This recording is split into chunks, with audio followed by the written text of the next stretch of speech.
Well, hello. That's come up on there faster than I thought. Um, yeah, me, thee, and him. For watching now. Harley's not with us tonight. She's having date night. Lucky girl.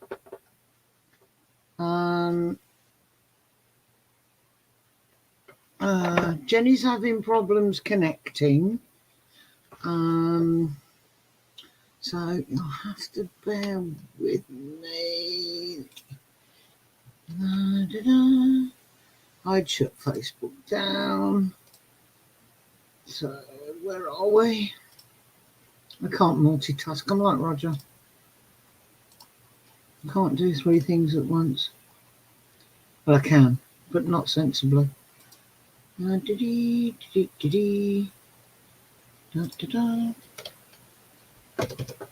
there's another link for Jen that can go. So who we got? Phil, good evening. Missy, good evening. The hair, now I do not like it. I do look blurry on there. Don't know whether that's the camera or my settings on quality 360. Yeah, that's all I'm worth. Still a bit blurry. Not a lot I can do about that. Should be on the right quality.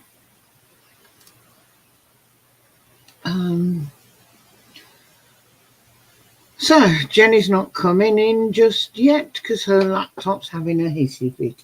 So it's me at the moment. Well, while everybody else is playing, I'll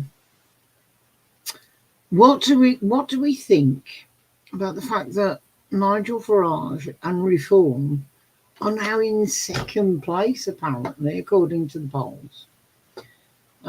If I share this screen, with that one. There we go. This is how we're looking at the moment, apparently.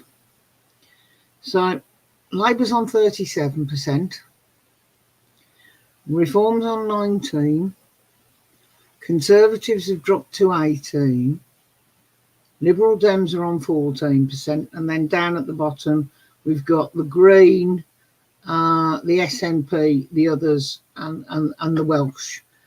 Well, we know they have their own right to play down there, but they are specific to Scotland and Wales and whatever. So I was doing some research this afternoon, and 2019, only 67.3% of people voted. And I don't normally do politics, but I'm going to get this off my head. Which meant 32.7, almost, we'll call it 33, because that's a third. And I can say a third far easier than 32.7. So a third of people didn't vote. So if that third, that 33%, come out and vote for one of these down here, these up here don't stand the unearthly. They really don't. So those of you that didn't bother voting 5 years ago, get your asses into gear and vote this year. Do something useful, and let's make sure we don't have a Keir Starmer, because 10% there, 10% there. No, we don't want that one either. 10% there and 10% there and 10% down here will give us I've forgotten the word, coalition between Reform and Liberal Democrats. And at the moment, they're the ones that I think have the best ideas out there. Now, you can tell me what you think. Tell me I'm talking out my arse. I don't care. But rather than not voting, rather than going, well, they're all the same, let's give one of these others a chance, because we know we're fucked with these and these. Conservatives, they haven't done anything for us. Labour, they're just going to try and turn everything around, whether it was the one good thing that the Conservatives did or everything else. They're just going to try and change everything. And yeah, who knows? Who knows? I know at the moment, Nigel Farage is saying it's over. Labour have won. Well, let's get out there and see what we can do. There's every chance they will be the opposition party, but there's 33% of votes that weren't used 5 years ago, and Labour's only got 37 at the moment. So that 33 could do a hell of a lot of good for reform on 2019. That could put them at 50%. That could give them the majority. That could put them in power. Same is true of the Lib Dems. Any of these three, Lib Dems, Conservatives and Reform, they all stand a reasonable chance of coming in second. But if we can get those votes out there, who knows? Who knows what we can do? So I've had my little rant. I can now see what people have been saying in the comments, because I couldn't do both because it's all over the place. Wow, 6 of us. Yeah, a whole 6. There's 11 now. Now, Missy, I do not trust any of them, but if you're going to be one of the ones that doesn't vote, that's absolutely fine. That's your choice. But if you think there is anybody that just might do something for this country, whether it's Nigel Farage, whether it's I can never remember his name, the guy in the wetsuit that keeps falling in the water because he wants to be as popular as Bojo. We need somebody that's going to do something.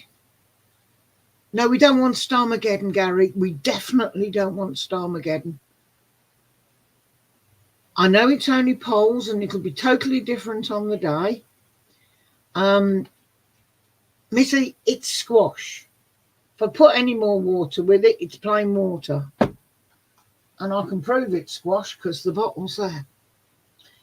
Da-dum-dum. Oh, Stuart's watching the football. Ed Davey. Thank you, Stuart. Yeah, I can never remember his name. I don't know why. Maybe because he's only just come into the forefront at the moment. And I don't really follow politics. But, oh, Moo. If you've had your hair and nails done, do you want to come up on the panel and show us? And show us your handbag. I've got somebody in the back room. Hi, Heather. Hi, Lizzie. How are you? I'm okay. Need more water with it. Come on. Yes, I was listening to your saying about voting and things. The man you were looking for was Ed Davey, by the way. A Liberal Democrat. But you all know who I meant. Everybody knew. Oh, yes, of course, yes. I was brought. I mean, politics is in my blood. My biological father was an American diplomat. My mother, my mum and dad. My mum always was community minded. She was mayor twice. 20 years ago, I used to be a borough councillor. So I was brought up to vote, and ever since I was able to, I've voted. And you know what? I'm just glad that my dear mum is not alive to hear me say this, but you know what I mean. I am completely and utterly done with all of them. To me, if I put, as far as I'm aware, my understanding is if you put a cross in that box, you are consenting to so much. And I no longer do, I'm afraid. After 54 years of living on this planet, and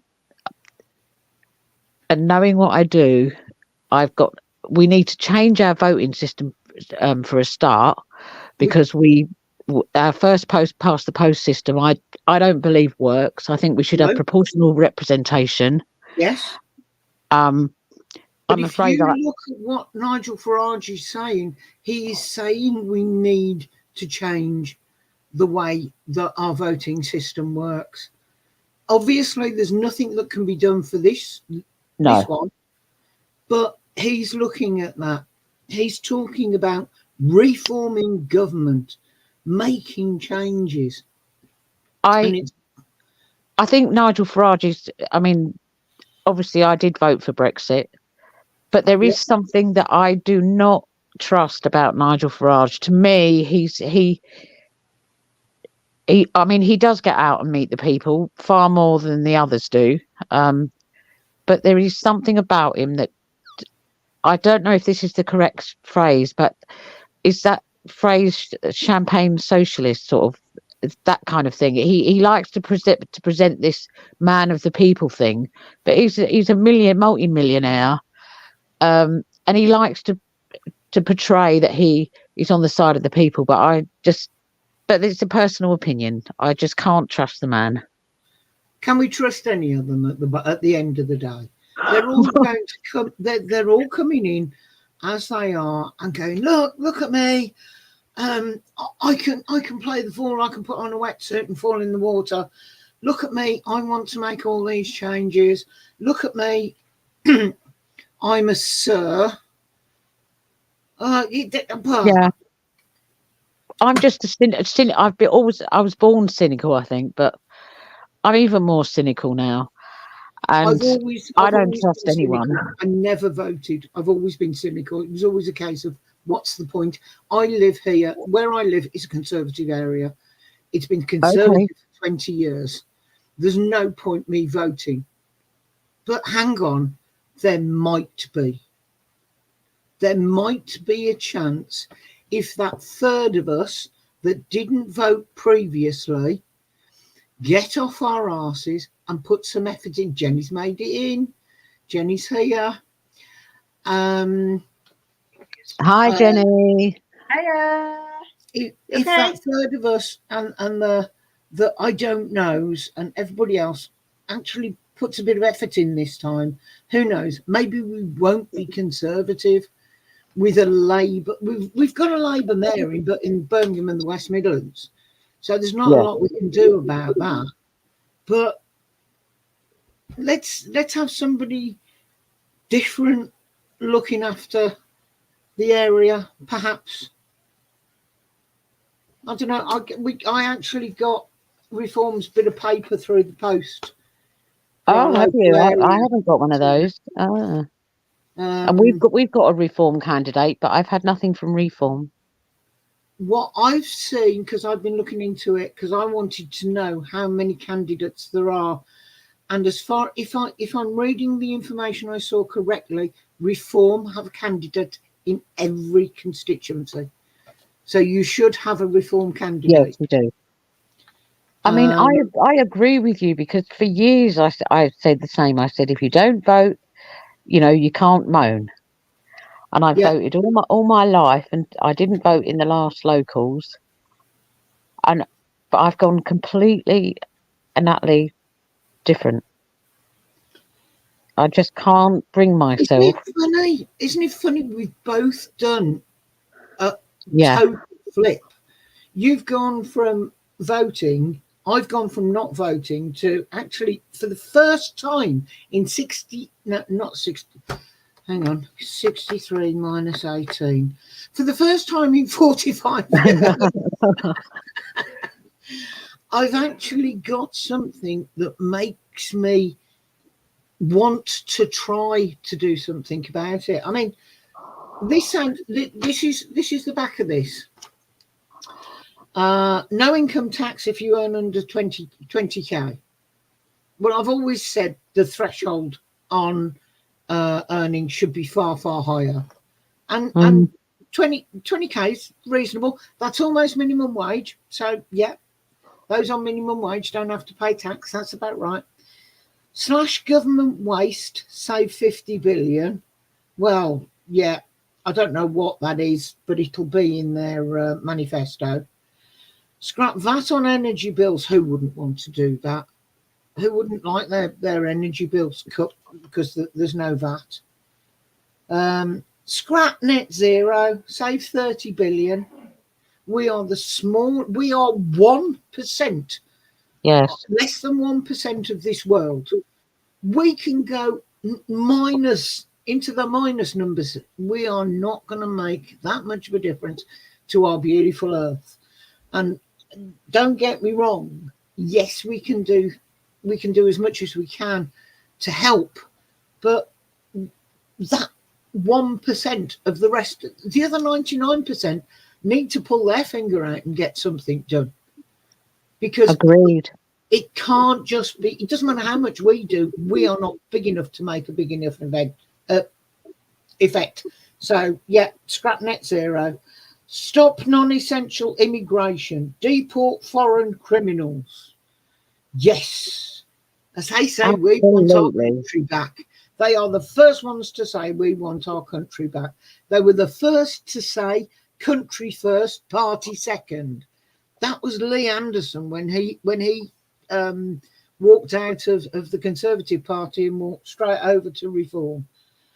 And lastly, slash hospital waiting times to 0. And I had a quick look at how they plan to do that. And it's using the private sector, using private hospitals, private doctors. Yes, okay, they've got to find the money from somewhere, but it gets you to a point where actually you can relax a bit and go back to the NHS being a functioning, working tool, because they've got rid of the waiting lists. I don't think they should ever have got rid of the cottage hospitals. I personally think they were a good idea. They were brilliant. We need the rehab places back, the cottage hospital, the old folks home. Call them what you like. My mum went into a centre where they got to walking again. They got to using stairs again. It was rehab.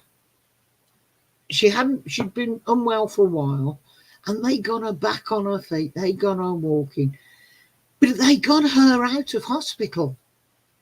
They freed up a bed for somebody else. Jenny's getting comfy. She's on the floor.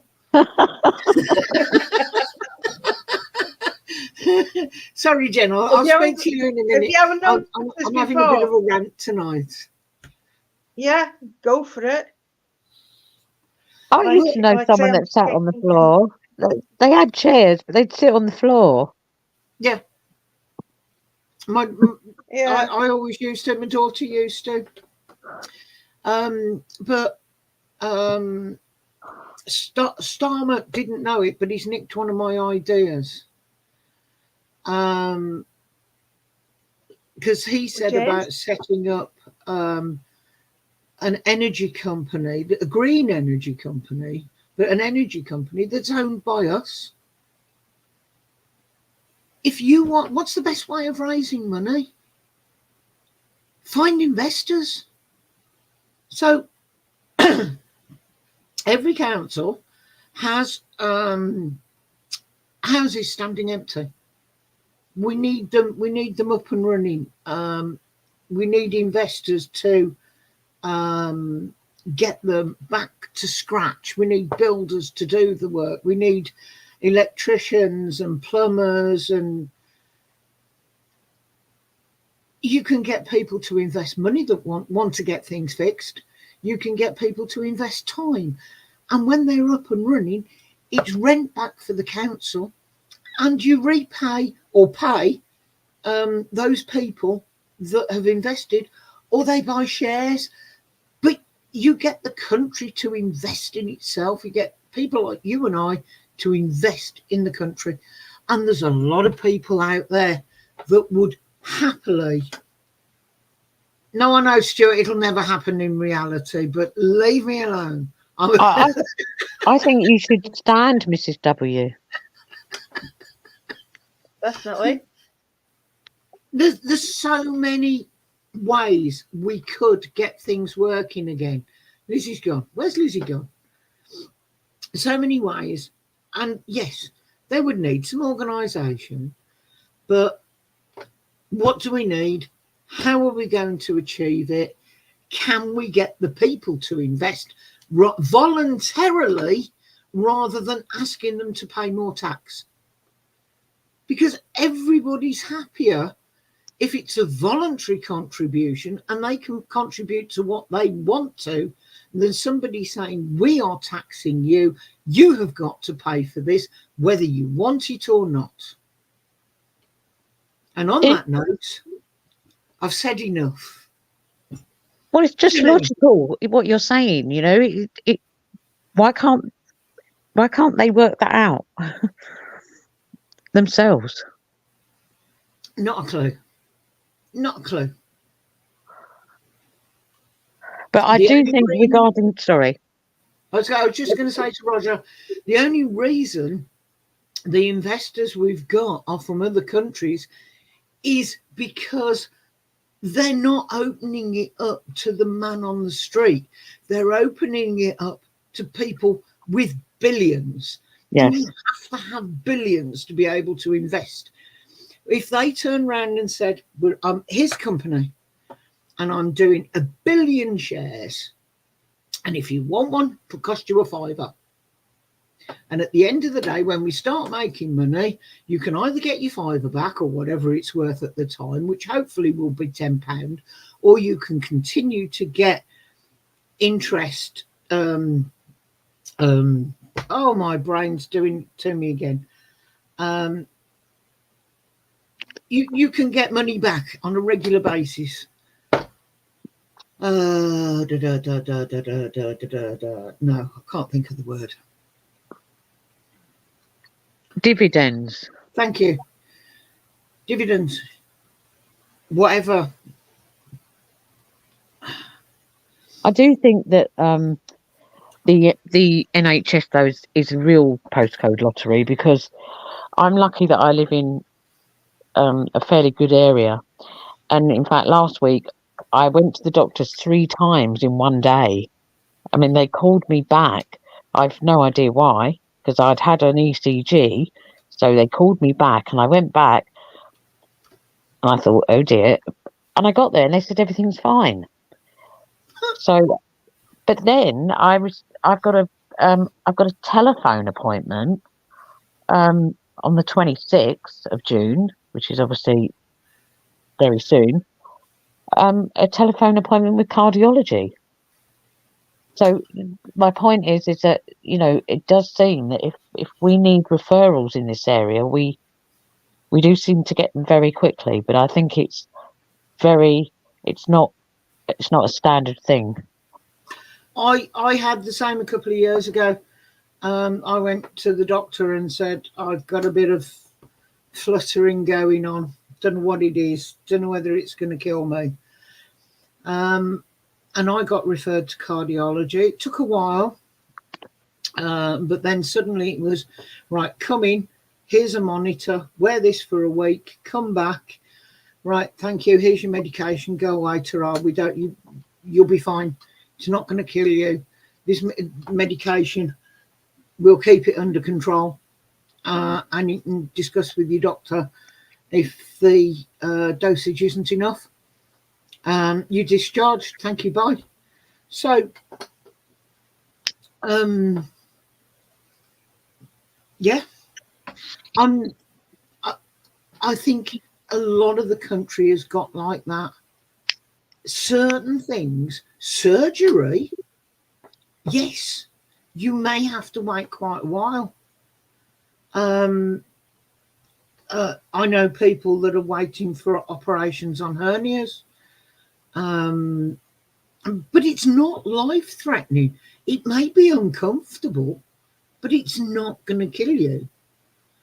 And at the end of the day, I'd rather they be concentrating on somebody that's got something that may kill them, or than actually stitching up a hernia that's just a bit of uncomfort.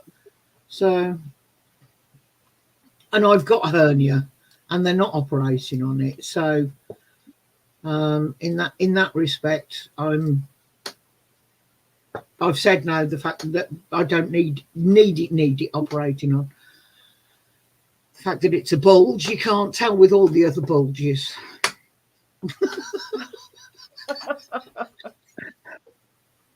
It's just there. Oh, It's just there, my alien. yeah. My alien. I've had it for years. Is it painful at all? No. Or just uncomfortable? Yes. No. The hernia itself isn't painful. What's painful is when I've got a bit of an upset stomach and I poke, the muscle wall isn't between my fingers and my stomach. So I end up going, it's painful because I'm poking the stomach that's hurting underneath. So, Yeah. but no, it's not painful in itself because it's not prolapsed. It's not hanging out. It's only a small split, and yeah, I've plugged the gap with all my fat. It's what the surgeon said. It's what the surgeon said. He said it's not going to get any bigger. It's not going to get any worse. He plugged the hole with all the fat. So, and we had a laugh about being large being a benefit in some cases. But as he said, if he goes in and moves everything around, I could end up with something that hurts and is an issue. So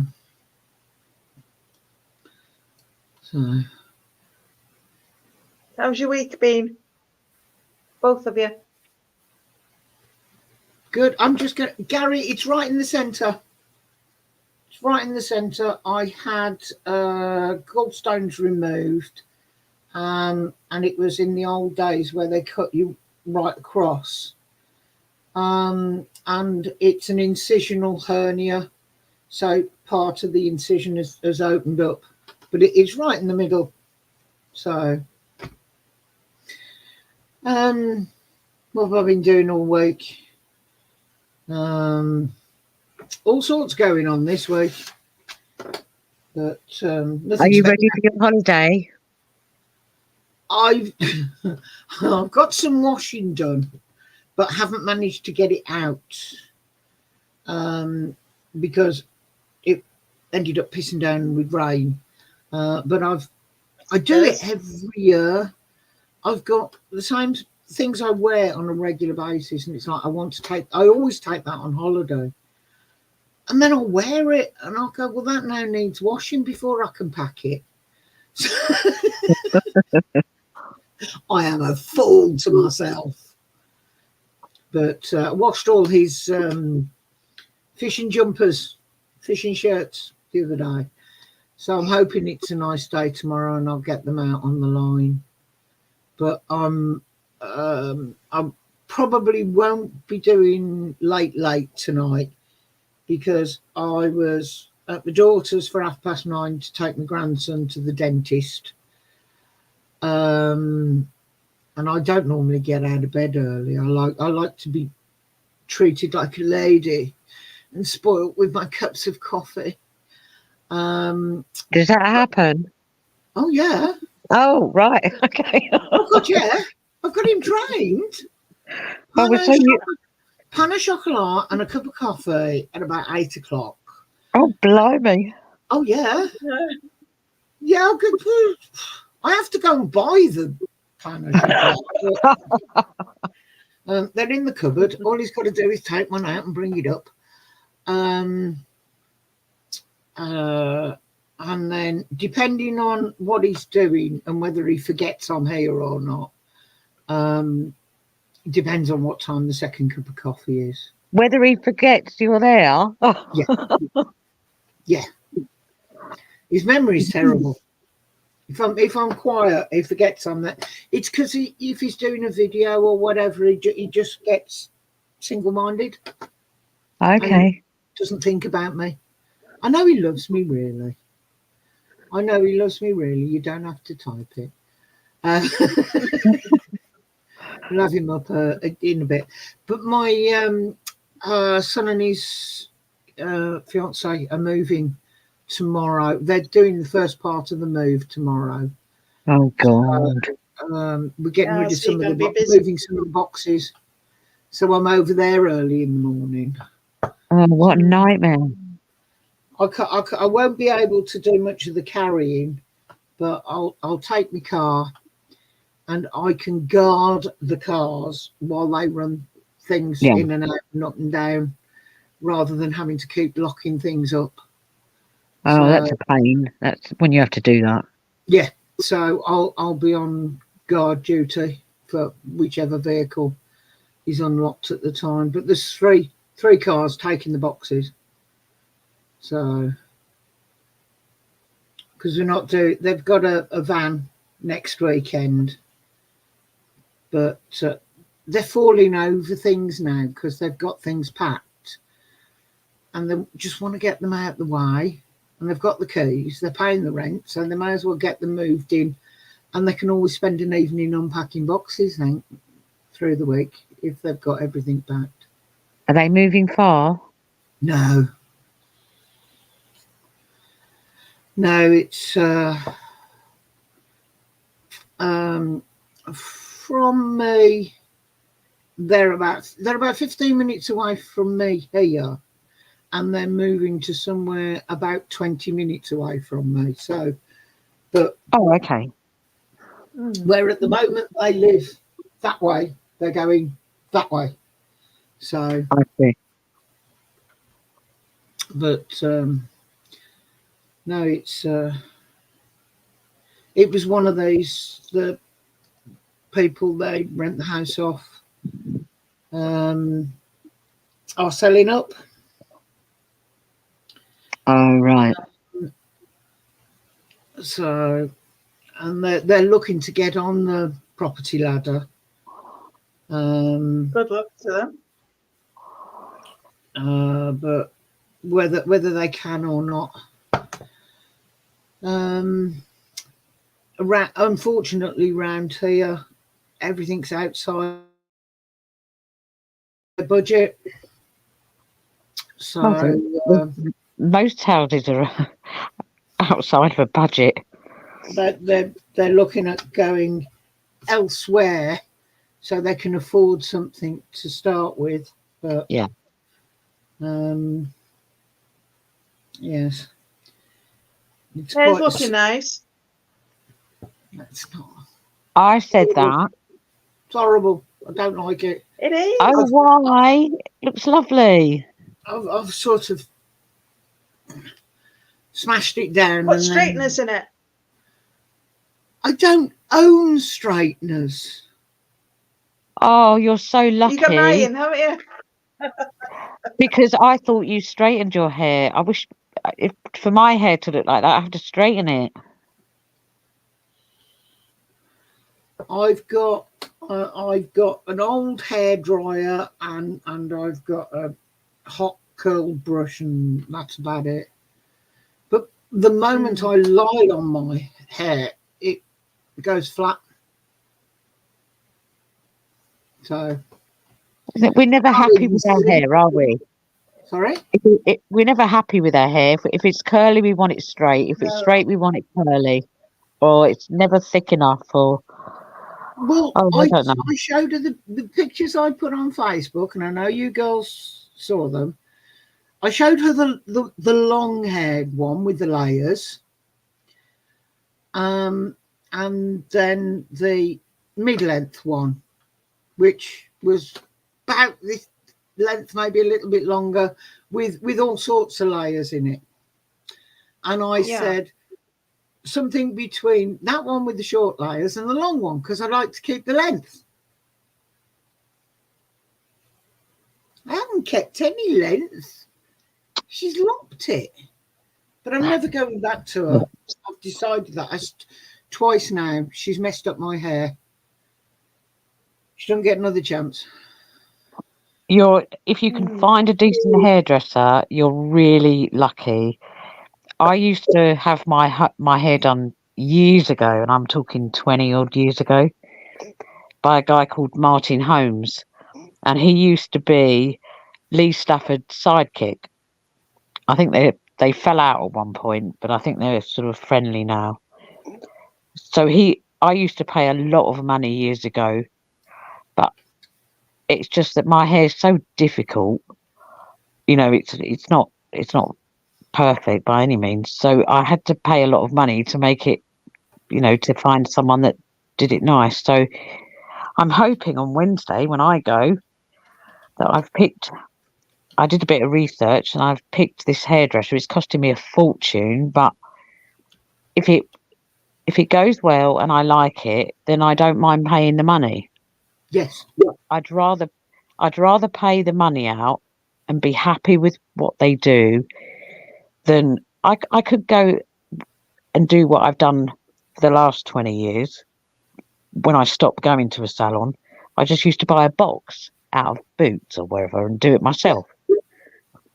But as I'm getting older, it's not, I don't know, it's not as easy as that. So Well, I could spend a small amount of money, do it myself, not be particularly happy, probably budget. So I've decided to take a chance. I've picked this hairdresser. His name's Wayne. And I've always preferred male hairdressers, only because I think men view hair differently. That was why I was prepared to pay for Martin all those years ago, because he's he's been on TV and everything. But I suppose he's a bit of a celeb hairdresser, I suppose. But it was only because I was happy with what he did.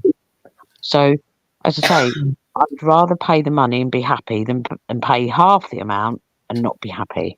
To me, it's just makes sense. But that's the issue I've got is let me see.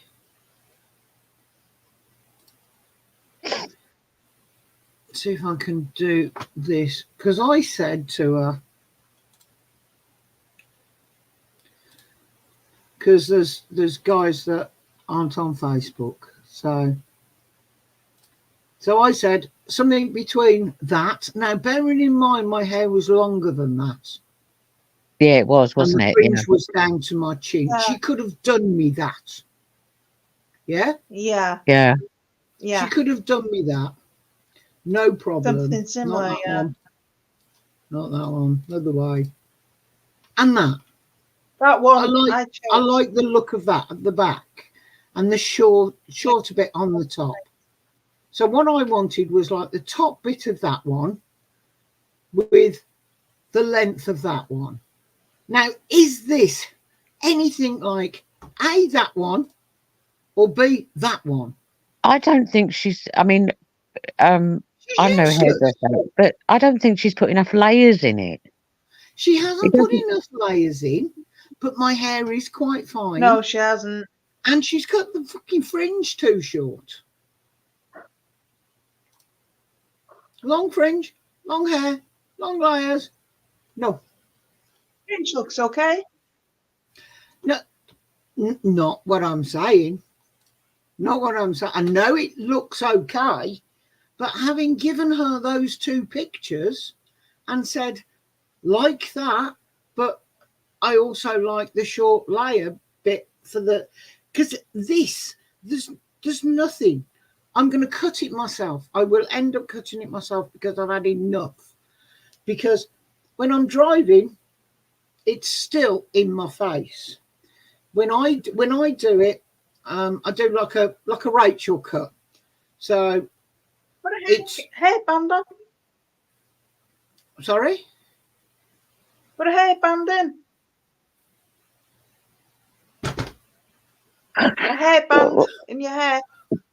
Stop it going in your face.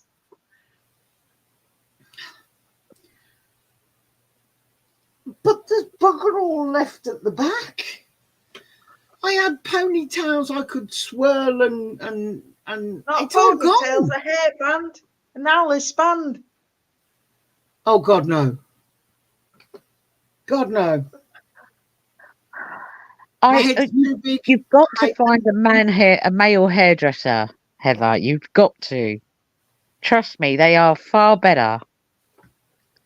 Now that suits you, that does.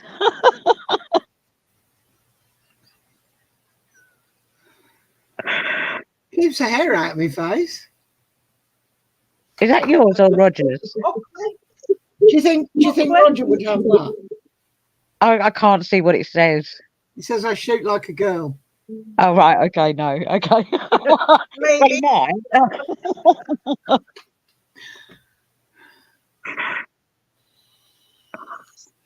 I can't see the chat, so he's probably told me to F off by now. I'm not even looking at the chat. He's in charge of the chat. If I click the chat button, I end up taking myself out of the studio, so I can't read the chat. Oh, you got Gary's been yeah. I'm going back to cutting my own. Roger's got clippers. Lost pays about £60 for a wash, cut and blow dry. Do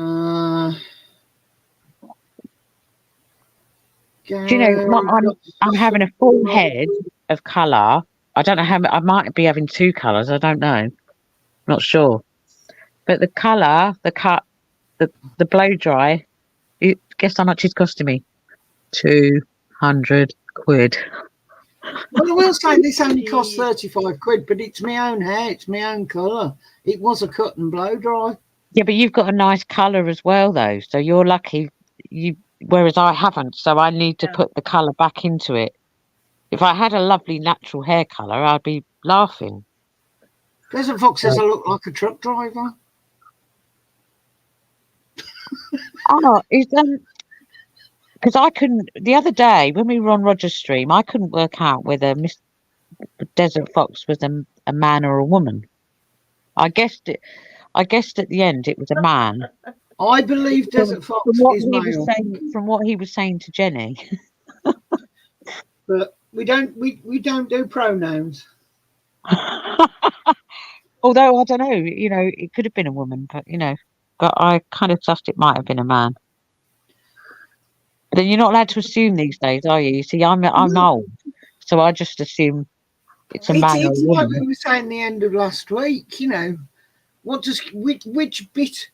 Thank you for the clarification, Desert Fox. Yes, man.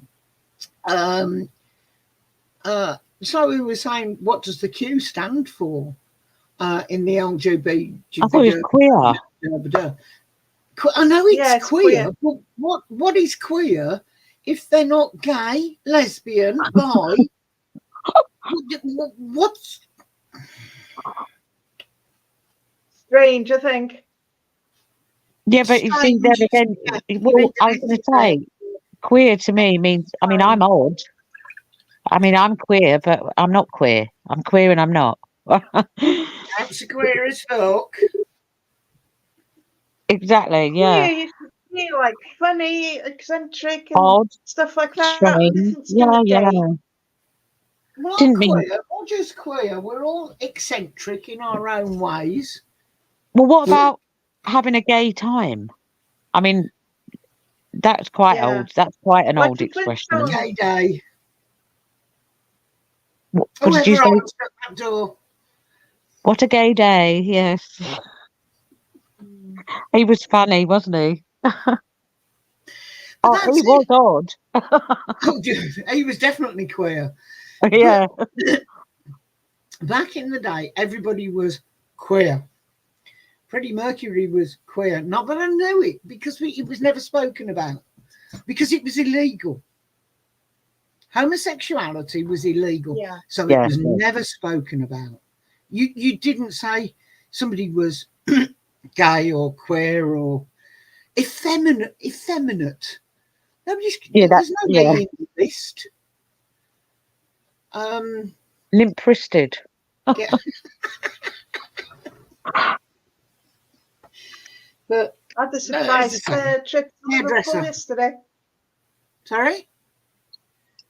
I had What, a Jen? surprise trip to Liverpool yesterday. Oh, yeah. Yeah, my granddaughter, she was going to see Taylor Swift. So we went to take her to meet her mate at Anfield. And we had the day out. I Wow. didn't know until late Wednesday night after Roger's stream. She asked me, so Oh, so I lovely. went. Yeah, I like Liverpool. highlight of the week. You are. I like Liverpool. It's nicer than most cities I've been to. Is Compared to Liverpool above Birmingham? Yes. No. Yes, yes. All right. I've never been as far as Liverpool. I've been to Birmingham, but not Liverpool. I don't know anywhere up there. Yeah, from down your way, Birmingham's in the middle. Liverpool's up Liverpool's sort of after Cheshire. just past Wales, Yes. and not as high as Scotland.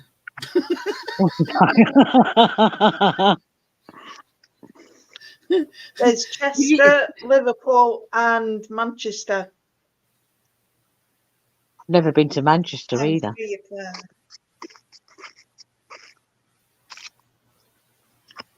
Not very well travelled.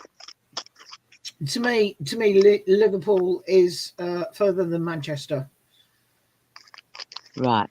because I go up the M6 and I go past Manchester, and then I go past the turning for Liverpool.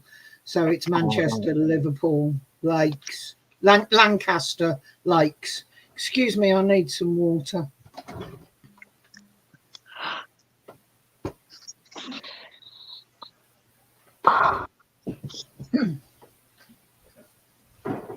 So How's you're your right, week Jenny. been? Oh. Yeah, but same as usual. My sister's coming to see me next week, which would be nice. She's Oh, going to that's help me nice. with. Yeah, Yeah, she's well. going to help with a few bits and pieces, and then what I'm going to do is go back with her to stay with her for a while. So I'm looking Where's forward to that? that. Where are you going? Oh, my sister lives in Essex. Where's that? Essex. Where Danny? Never been Yeah, there. it's my first flat that I ever bought when I was 20. It's around the corner from where Dan's parents live. That's my neck of the woods, if you like. And my sister lives about 15 minutes away from 15, 20 minutes, say, from away from Southend. Down past London, and out to the, if you're looking at a map, over to the right, down towards the coast. How's that for a rough description of where? My geography's getting good. Looking ridiculous. So yeah, I'm looking forward to that. That would be really good. I mean, we're not party animals. You know, she's going to come down and see me, but we're quite happy to sit down and do nothing and eat, and we're not like when we were younger, we'd be out partying all the time. We're too old for that. We're not too old, but we're too knackered. Let's put it that way. You'd party differently. You'll get a couple of bottles and you'll sit in front of something on the box or some music going in the background, and you'll talk about things the way they were, and but it's good that you're getting together. Oh, fun. Yes, It it is. is. I mean, it's It's good. we've kind of realised that. I mean, especially that my sister's in a very sort of similar position. She's never been married. Unfortunately, we've never had children. So we need one another. Yes, And as we're getting older, we need each other even more. yes, So, yeah, it's going to be good. yes. It's good Yeah. news. I'm Be pleased right for back. you. I'm I going to make a really am. cuppa. Sorry, Jenny. Oh, she's making a cuppa. All right. I'm pleased for you. Thank you. I'll get a picture done and I'll send you a picture of me and her. Yeah, So yeah, definitely. But it's a first step. absolutely. We've never cut ties because we've always been very, very close. But sometimes being very close is not worse. That's not really the word I want, but because there's only a minute between us. So we're both very opinionated. So obviously we clash. But deep down, she knows that I'd be the first person there for her, and I know that she'd be the first person there for me. But we can have a blazing row, and most of the time it's about a load of old rubbish. Yeah. But then that's sisters, isn't it? That's siblings. Yeah. I was going to say I've only got a brother, and we get on better now than we ever did as kids. Don't get me wrong, but we've got very different lives. Mm. So, I'll Does be he live near you? no, he's Cambridge. Oh, okay.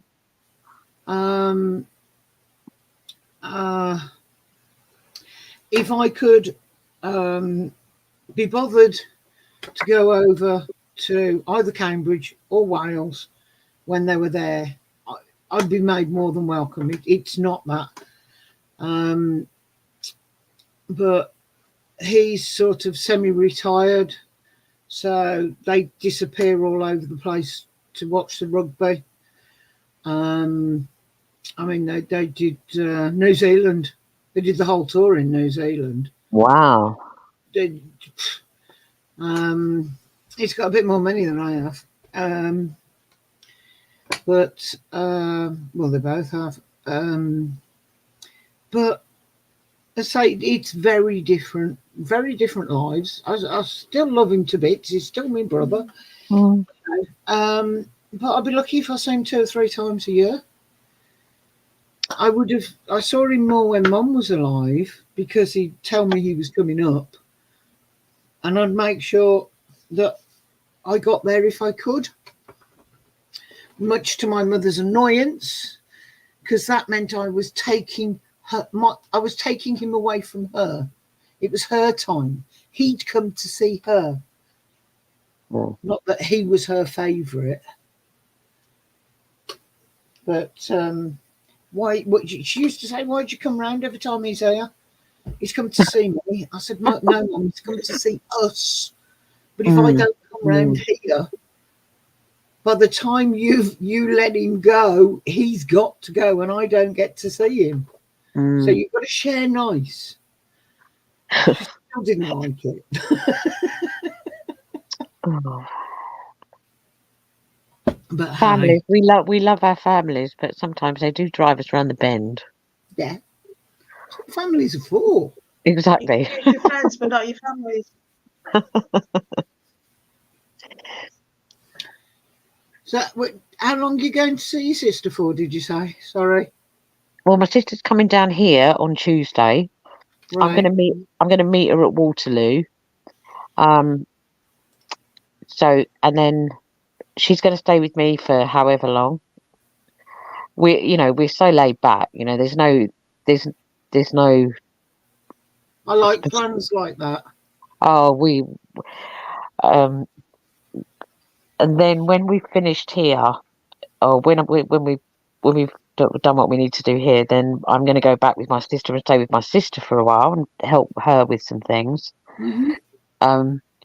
It was quite funny actually because we're so laid back that I don't know, this must have been about 10, 15 years ago, and we went on a coach trip to Germany. We went to the Christmas markets, and me and my sister, we were a bit unconventional. Well, because obviously we've always been able to be, because we've got no kids or anything like that, so we've always been able to do what we want.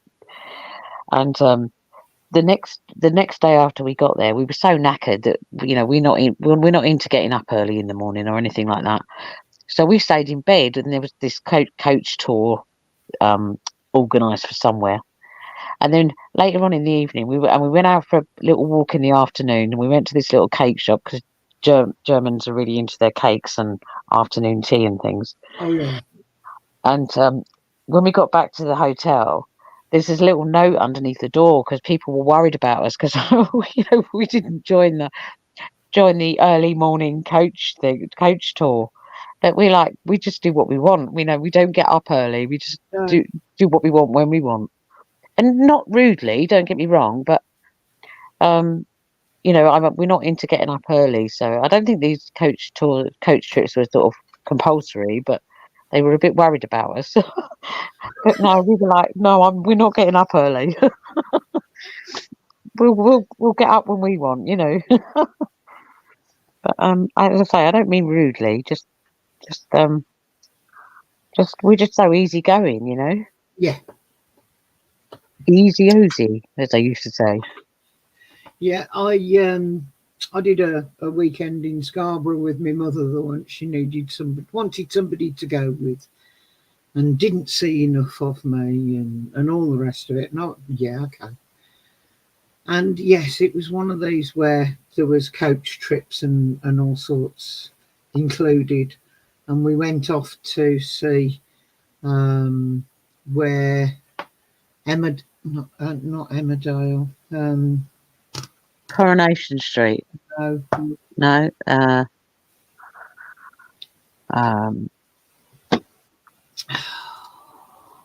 give us a clue. anyway, one of these. The old. My brain is useless. The cops that What was in lived it? on the Heartbeat. Heartbeat. Thank you. I had to think about what I was describing, and we were not far from where they filmed the hospital one as well, that was linked with Heartbeat. The Royal. I like that.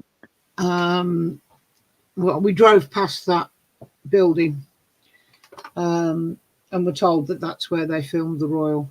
Don't know what it is now, or was then. The doctor and the doctor and the wife in that, they were actually married, weren't they? Because they came from down South Endway, apparently, but they were married in real life. Couldn't tell you. Just a useless fact for you. Excuse me. I was like, Sorry, what Jenny. did you say, Jim? I say, were they? I didn't know they Yeah, were. Nick my Berry understanding and was. tell me what her name was.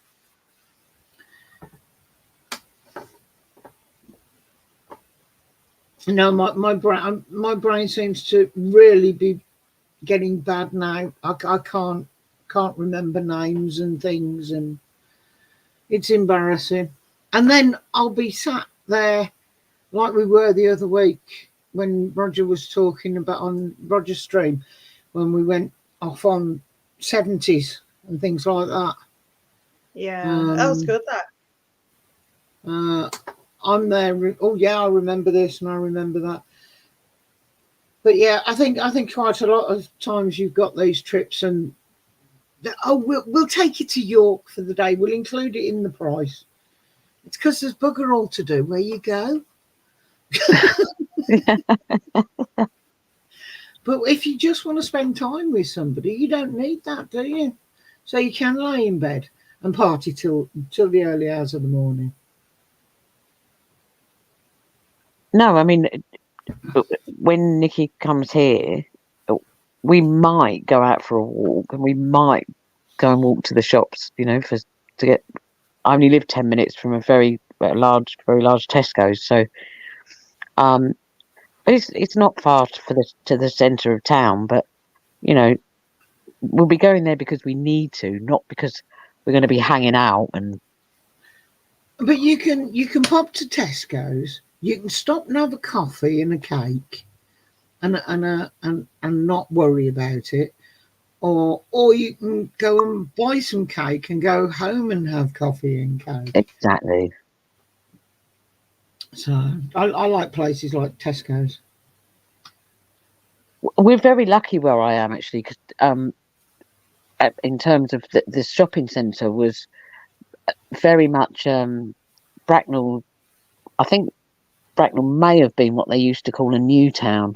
And we did, when I first moved to Bracknell, which was 10 years ago, it was a 70s rundown shopping centre, and we got a lot of, they revamped the whole shopping centre. I mean, there's a lot of expensive shops there, but it is a very, you know, it is a very nice shopping centre to go to, and you can get whatever you want. I mean, I do most of my stuff online now as it is, but, you know, it is somewhere you can go.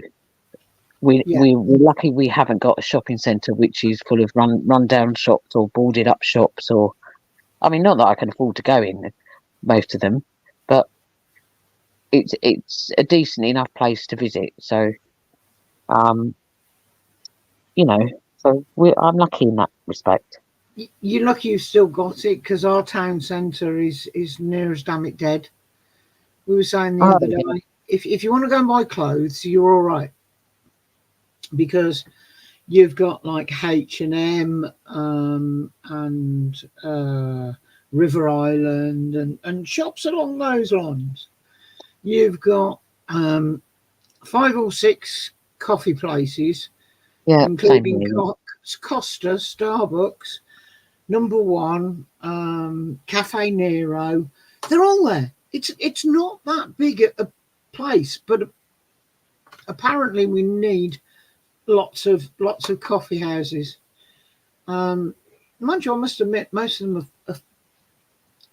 are reasonably full most of the time I go out.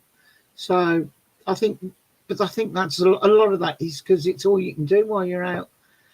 I've never been to a Starbucks or a Costa, and you know why? Because I kind of really resent paying 10 quid for a cup of coffee and a piece of cake. I know.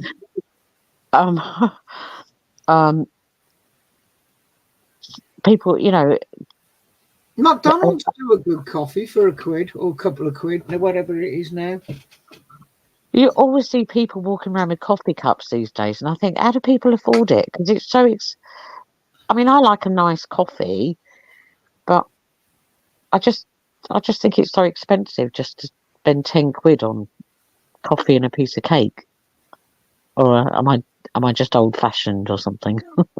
No, it's a total utter rip off. Totally agree with you.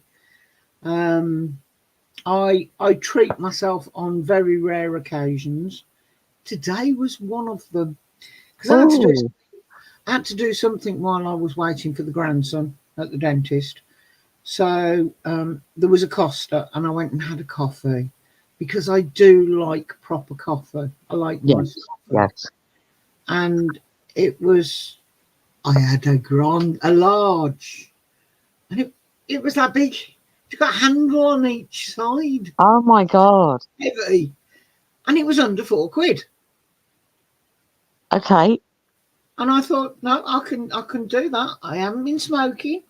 I've saved myself a bit of money there. It's and I could have had a cake and it's still come in less than, a packet of cigarettes. So yeah, true. And I think that's the other thing. It's, do you do it every day? Do you do it once a week, or do you do it once in a blue moon? When you're meeting up with somebody, or when you're got some time to kill like me today? Oh, absolutely. I mean, I'm not saying I wouldn't do it. I just couldn't afford to do it every day. Well, I'm not saying I would do it every day. You say it was a rare, special occasion because I can't remember the last time I did it. But I see Mo's comment is, I see my ask if a jar of Nescafe costs more than a fiver. I refuse to pay for instant because I like things like Dow egg, but they're £6 a jar. Yeah. I'm not paying that, but I'll pay best part of £4 for one cup of coffee. One amount. Yeah. Doesn't make sense, does it? No. But the next time I get one will be when we go on holiday, because when we stop to go to the toilet, I tend to grab a coffee then. But I only have an espresso, so I don't need the toilet before I get to the I know that's the other thing though. When you're out now, you know, you've got to know where the toilets are. I mean, I'm not saying I'm rushing off all the time because I'm not, but it does make you wonder. You know, if you go out and you think, oh, perhaps I better know where they are if I need one. Well, I can't remember whether I think it was the year before last, because we got it sussed last year. We were driving and we both needed a break, but we were almost at the destination, and we knew where the toilets were, and we put. Oh, I could have flashed up Roger then. He got his belly out. An image of the wall. He's in the back. He's in the back room. I don't know what he was doing, but I just caught her. But we knew Their where mind the toilets were, boggles. and they were always open whenever we'd gone to use them. So pulls up, does the dash. No, they're locked. Oh no. So we ended up crossing our legs and hoping for the best, and going and finding something else that was open. But I'd have gone and used the lady whose cottage it is, if it had been that bad, knocking on the door. Can I use your toilet, please? I know we can't get in the cottages yet, but I need to pee.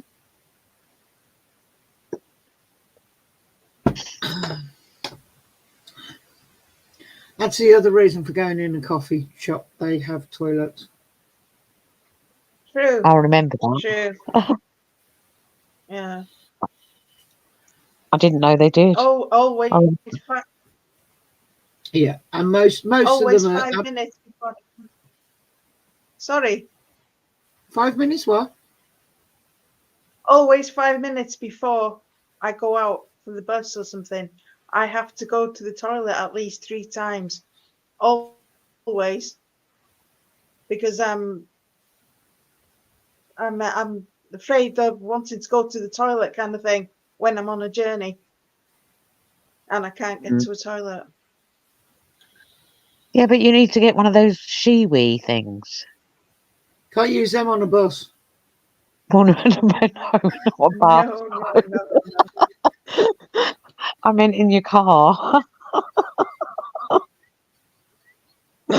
No, I go on a bus.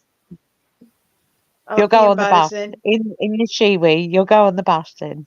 Okay. Yeah, it'd be embarrassing using a Shewee on a bus. Yeah. I Yes, wouldn't recommend that. And apparently they don't work.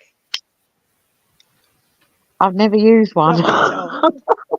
What do you mean they don't work? I've never used one, but I've been told.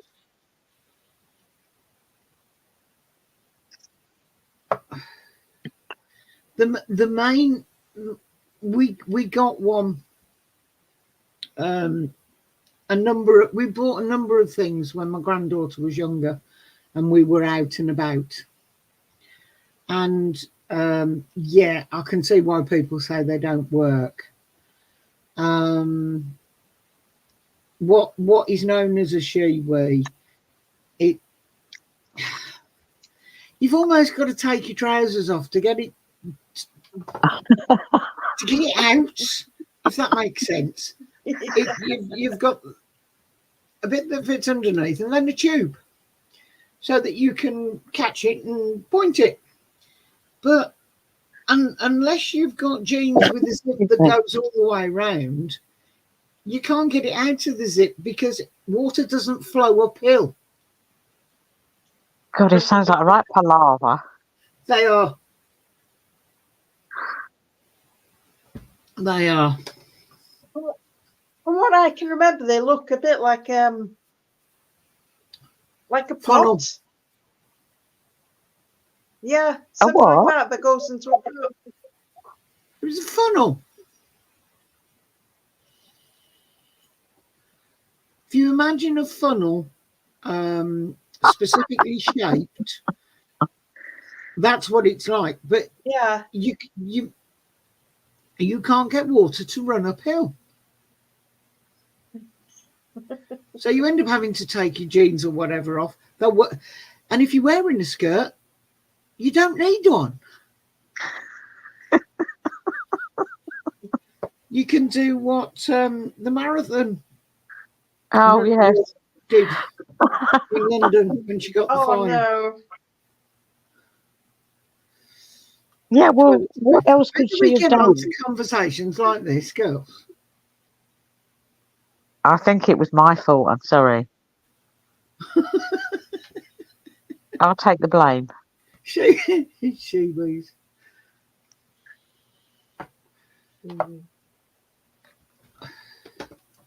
But no, nothing Silly kind of worse than concept, really, knowing wasn't where it? a toilet is. Sorry, Janet? Silly kind of concept, that shiwi thing.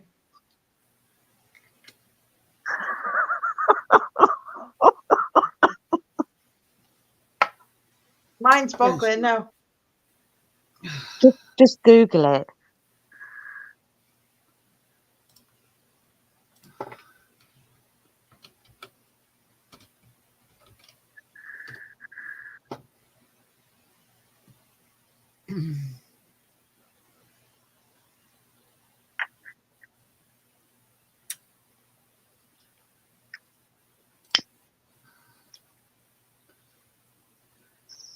I have to say that I think you're doing wonderfully with the vape, Heather, because I personally do not.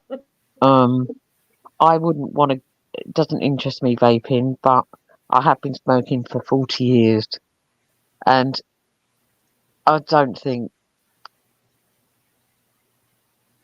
I could. I could cut down, but I don't think I could ever give up now. It's got no nicotine in it. Well, you're doing fantastic then. That's nicotine-free vape oil. Oh, yeah. So Absolutely I've come off the amazing. cigarettes, I've come off the nicotine, and I'll be honest, I didn't realise yesterday. I must have gone 5 hours and I hadn't picked it up. Wow. And then I saw Roger with Yeah, it, you and did. I'm like, where is it? It's in my handbag. It's still in my handbag from when I went out. Oh my God, that's fantastic. I hadn't thought about it in the slightest. I did the same today. Took it with me. Used it while I was out in the car. And then a good 3 hours, 4 hours before I thought about it. Again, it was watching Roger. Ah, your fault again, Roger. Yeah, it's always Roger's fault. Even if he hasn't done anything, it's always his fault. Somehow, somewhere, it's Roger's fault. But I think about smoking.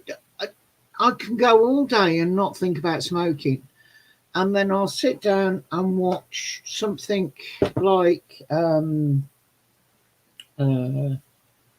something from the 70s or 80s or whatever on the telly, and they're there and they light up a cigarette and that's it. I'm like, oh yeah, it's time. I could have a cigarette. No, I can't have a cigarette. But it's that trigger, watching somebody else, seeing somebody else doing it. Well, I just think that's amazing because I know I couldn't do it. I'm talking about it. Right, let's change the subject. Sorry. Oh, Karen's off to bed. Sorry, Karen, I've ignored you a bit tonight. Thank you for coming in. Thank you for joining us. I can't believe I get so many. I really can't. And I've got a couple of friends that actually watch it later. A couple of weeks ago, I mentioned a lady whose daughter's got anorexia, and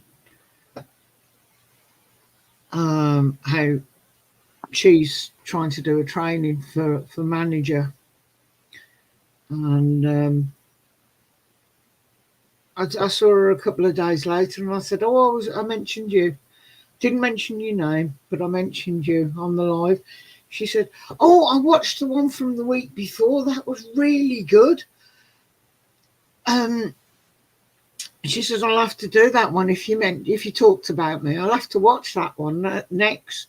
So, so I know I've got people that watch it after the event as well. Yes, Gary, it's totally habit, totally, and it's not nicotine addiction. It's not. You don't.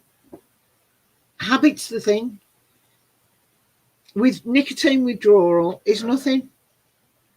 You don't get sweats. It's not like getting caffeine headaches and things like that. I got absolutely no symptoms whatsoever, but the vape does give me indigestion.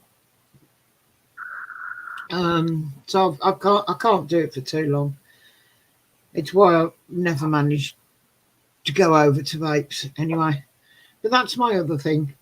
Breath freshener, because a squirt of that, and I get a minty mouth. So I've got breath freshener, I've got mints that are downstairs. I've got the vape.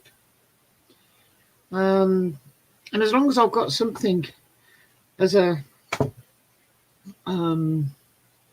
substitute, it's not a problem. Not a problem. I hope you're feeling better soon, Karen. She's off to bed because she's not doing very well. Anybody's interested in the football and can't read the comments? Moo says Germany are winning 1-0. I'm not interested, so I don't care. But thank you anyway.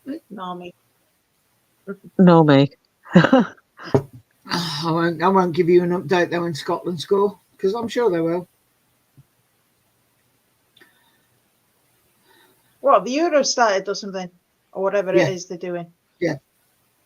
These are the Euros, eh? Yeah. Yeah, it's Germany, Scotland tonight. Shows you how much notice I take of football. No, they were talking about all the Scottish lads over in Germany for the first match. And one guy's walked there. 1,000 miles he's walked. And I said, did the Proclaimers sponsor him? Thank you. Roger didn't laugh. But I thought that was, that he's walked 500 miles and 500 more. No. Yeah. I think that was very smart. Yes, very good. No, Roger just goes, huh? I'm sure he does it deliberately. Inside he's going, yeah, actually that's quite clever. That's quite witty, but I'm not gonna laugh at you. I'm just gonna because I do it with him.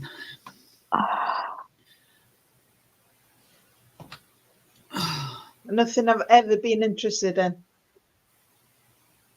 What, football or the Proclaimers? Yeah. Both. Yeah. I can't stand They football. don't seem to have aged that bad, though. I haven't seen them. I haven't seen them recently. Only No. when they were in the charts with that song. No, Yeah, I but haven't.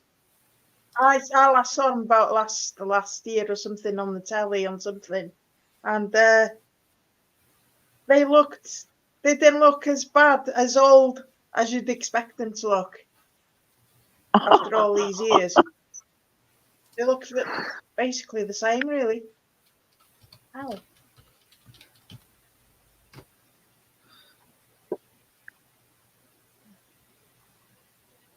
Got a bit chunky. Don't we all get a bit? We all get a bit chunky as we get older.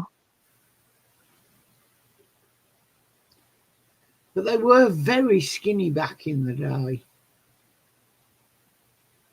They were a bit old, or a bit gay, The or a new bit album is called, or a bit queer. I don't. What do we want to call it? the new album is called Dentures Out.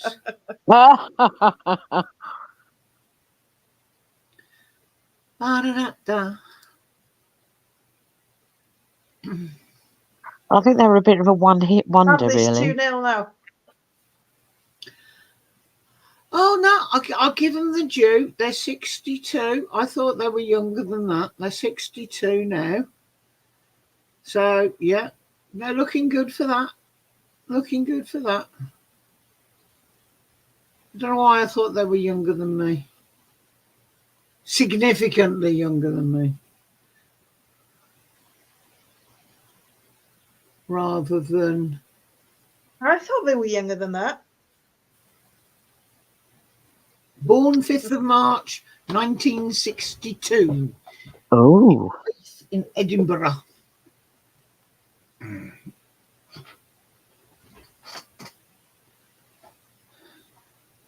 So almost exactly a year older than Roger, and a year and 6 weeks older than me.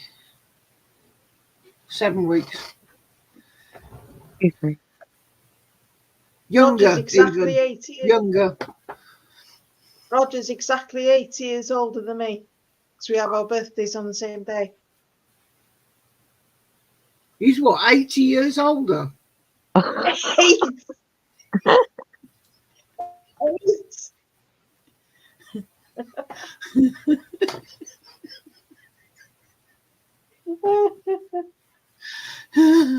Oh, the joys of going deaf.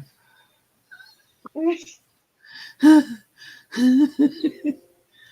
didn't realise you shared the same birthday, Jed. Yeah.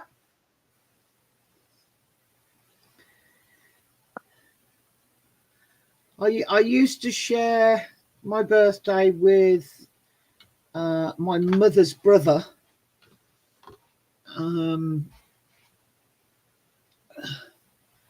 So we kept it in the family. Don't know who I share it with now. Apart from William Shakespeare. I believe Ed Stewart Stewart. Oh my God, that's going back a No. bit. Ed He's Stewart. passed. Sorry? He's It's passed, isn't he? just a blast from the past. Oh, Oh yeah, I used to love watching yeah, but him on Crackerjack. Yeah, Crackerjack. I used to love Crackerjack. I used to like that game where they used to stand on the podiums and they used to get given cabbages or something. But they used Yeah. to get given the prizes, and if they dropped anything Yeah. or something. that was the bloody Cockney. Yeah, wasn't it Runaround? Oh, Yeah, Run Around with that program Mike Reed. Mike Reid. with Mike Reed. Yeah. I used to Yes. love that. Yes, I I used to shared a like that, birthday but with he Ed annoyed Stewart. the hell out of me. I did share a birthday with Ed Stewart, but he was 20 years older than me, so I don't know who I share a birthday with, apart from my brother and sister. I don't know anyone else.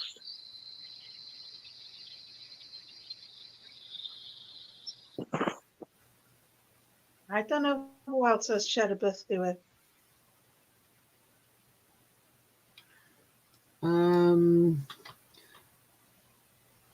was it Ken? Roger, was it Ken shared your birthday? Yes. Kendall. Let's have a look. March the 13th.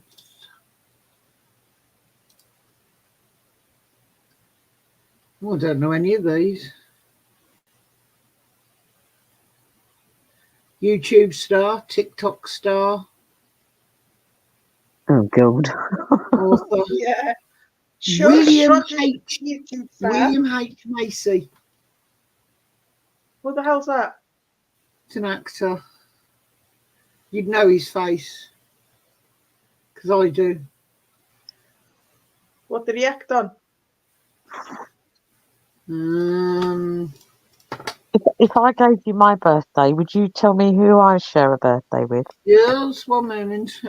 What did he was in Shameless, he was in Fargo, Kingdom Planet of the Apes, Boogie Nights.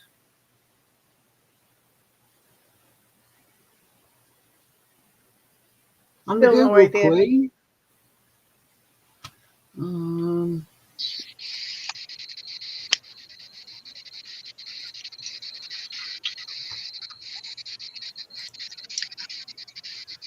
That's your man. He was in Shameless. I Shameless thought it was Matt USA. Hamill at first. No. William Hall Macy Jr., American actor. Oh, was it the American Shameless? Oh, that's why I don't recognise him. I used to love Shameless Shameless. USA. Yeah. Pop singer, movie actor. Harry Melling. That was he in Excuse me. Yeah, I recognise him, but not a lot of stuff. I thought that was a dating site then. No, these are all people with birthdays 13th of March. And there's your man. But look, TikTok star. Oh, Rachel Renee Russell. What the hell is I mean, really, what the hell is a TikTok star? What a load of rubbish. Well, That is annoying TikTok. no worse than being a YouTube star, is it? Harry Melling. I've got to find out what he was in because I know the face, and then I'll.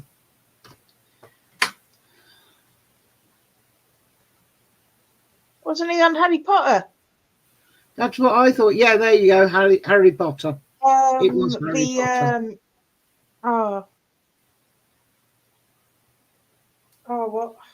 What was his name on that?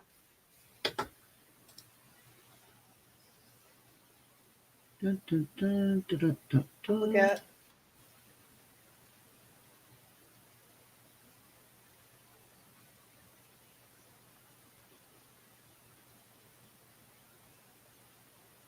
I hate it when you start reading something and then you click into it and it goes off somewhere else. Dudley Dursley. Yes, that's it. Dudley Dursley. So, Well, he grew up well, didn't he? So when's your birthday, Liz? It's 6th of January.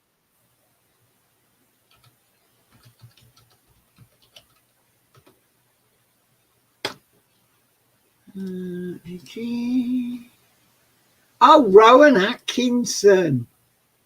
Oh, I've seen him live. I saw him live about 30 odd years ago at the Circus Tavern in Purfleet.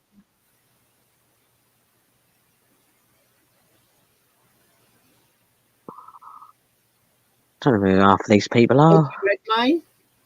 I've heard of Eddie Redmayne. He's the Fantastic Oh, Creatures, isn't he? Yeah. And other animals. Oh, they're all too young for me. I don't know who they are.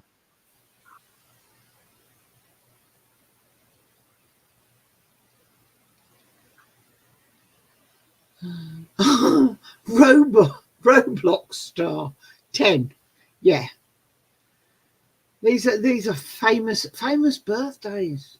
Oh, really? I don't even know who any of them So are. famous. Don't know who they are.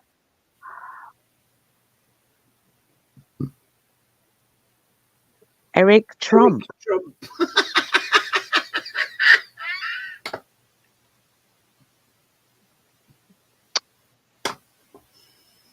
There you go. Oh, I just remember Rowan Atkinson at the end of the day and forget about everybody else. I think they're about as famous as I am.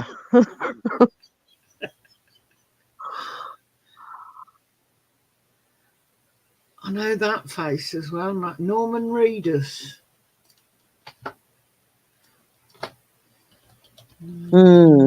What's he been in? Walking Dead. Oh, Walking Dead. Blade. Vaguely. Walking Dead. Yeah, Walking Dead. I mean, that. I don't mean to sound funny, but that one next to him, Anthony J.K. whatever, I can't read the rest of it. 11. 11. YouTube star. Yeah. I mean, really? You'd be surprised at the kids that are YouTube stars, especially American ones. Yeah, well, star, debatable. Well, yeah, but that's what they call them, eh? Yeah, I know that's what they call them.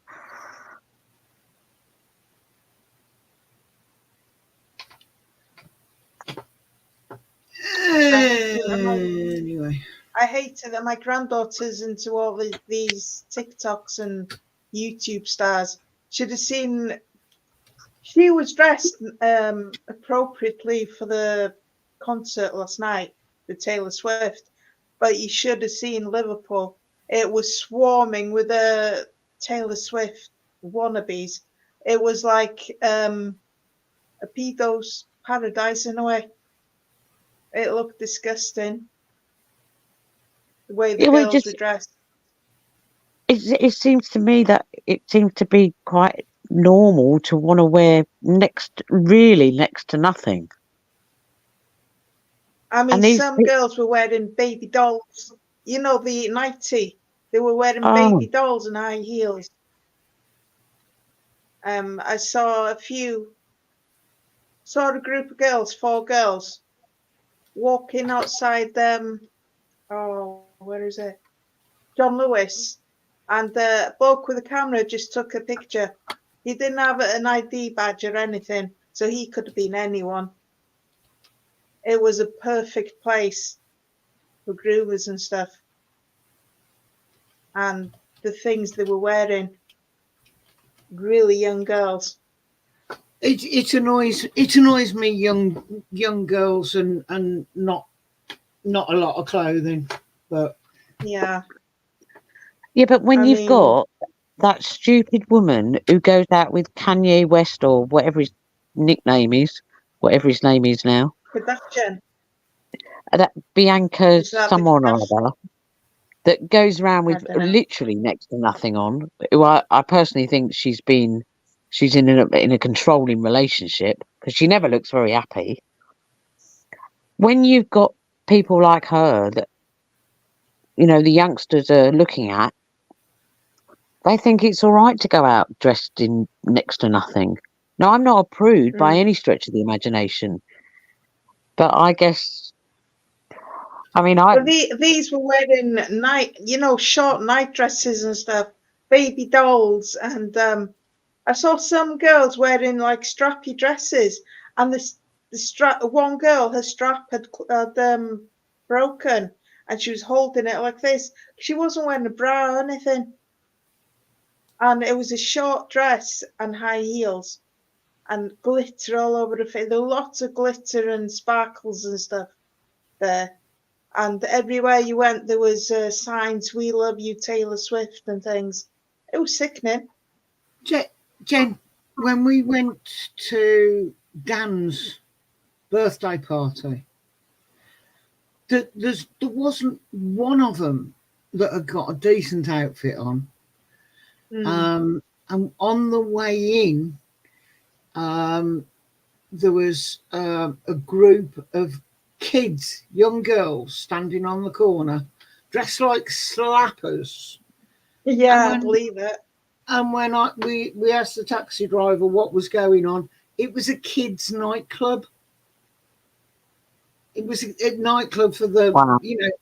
under 18s, under 16s, I think it might have been. But they were. It's no wonder they were dressed the same when they get to 18, 19, 20, because they've been doing it since they were 12, and it's acceptable, and the parents let it happen. So. Yeah. Well, I was lucky, really. Like I said yesterday, I took a granddaughter to meet her mate to see, because she was accompanying her to see Taylor Swift. But there wasn't any guarantee that her mate would be there because she suffers terrible anxiety. And my daughter didn't tell me this until we were halfway there, because she said, "Oh, and by the way, if she doesn't turn up, we're going to have to go in to see her with her." I was not down for that. Didn't want Taylor Swift at all, and especially her opening act, Paramore. There was no way I was going to do that. And Anfield, there's quite a way from Anfield to the city centre. So my daughter was like, "Oh, well, then you just have to go back to the city." Thanks very much, daughter type thing.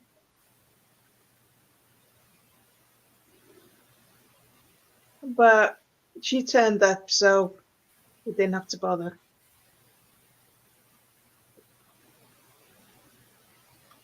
Which I was glad about.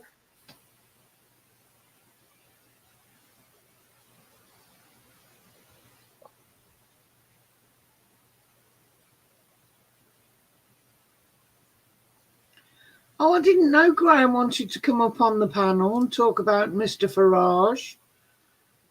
You still there, Graham?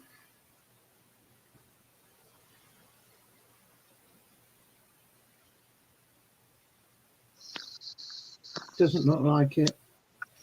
Oh, well, maybe next week. We'll sort something out. That's the trouble when you don't keep track of the comments. You miss these things.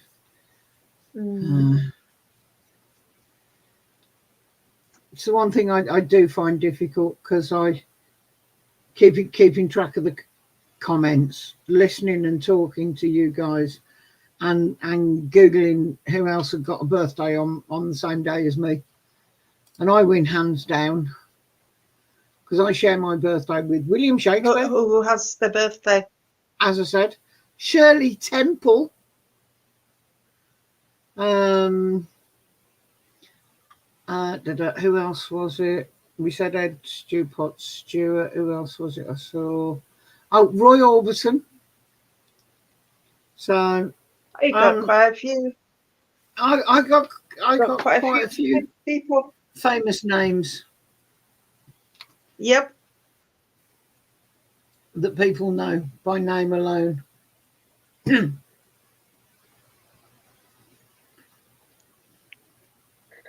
So you've got the of you've got the course. decent people, and I've got the TikTok stars.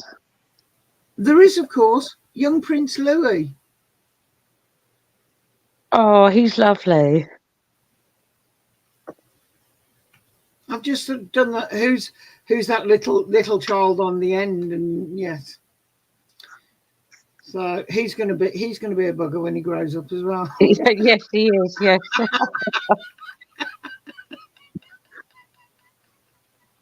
I don't keep up with it. So why'd you say that? Because he's a little cheeky thing. He Because really is he cheeky. shares his birthday with me. And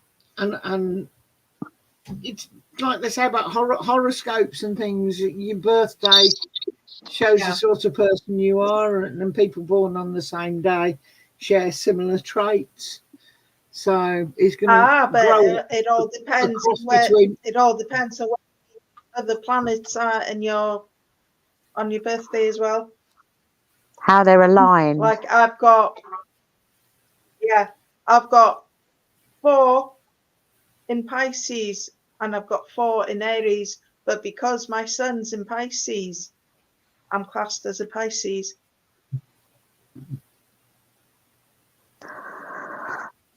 I am a Taurian. I So don't know I've got- anything about where the stars are or where or anything else, but standard, between this date and that date, I'm Taurus. Born in the Chinese year of the bull. And if you take the E out of my name, the first E, you get Hathor, whose symbol was a bull in Egyptian. Yeah. I'm just a bull. Wow. But how does all this work out? It's Sorry, where Jenny. the planets are. Oh, sorry. It's where the planets are, especially on the specific time you were born as well. Yeah, but how does it work out? This is what I've never understood. I don't really understand about all that alignment and I stuff, don't know. I'll be honest. But what if you were premature, like I was? So does that mean... I didn't get that. At the end of the day, To me, I think it all depends when you're born, regardless of when you were conceived. It's about when you're born. Yeah. But most of it's a load of Yeah. codswallop, as far as I'm concerned. and where the planets are.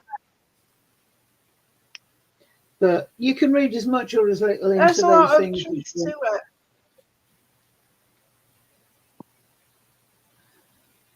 But yeah, I didn't want to say Jenny and Roger are alike.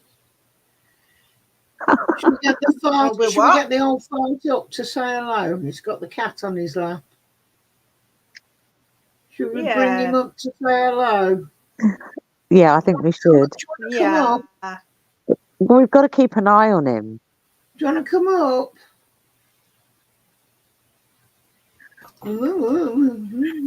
If you want me to come up, I'll come up. Hello, Roger. Good Hi, evening. Roger. Good evening, ladies. Good evening, chat.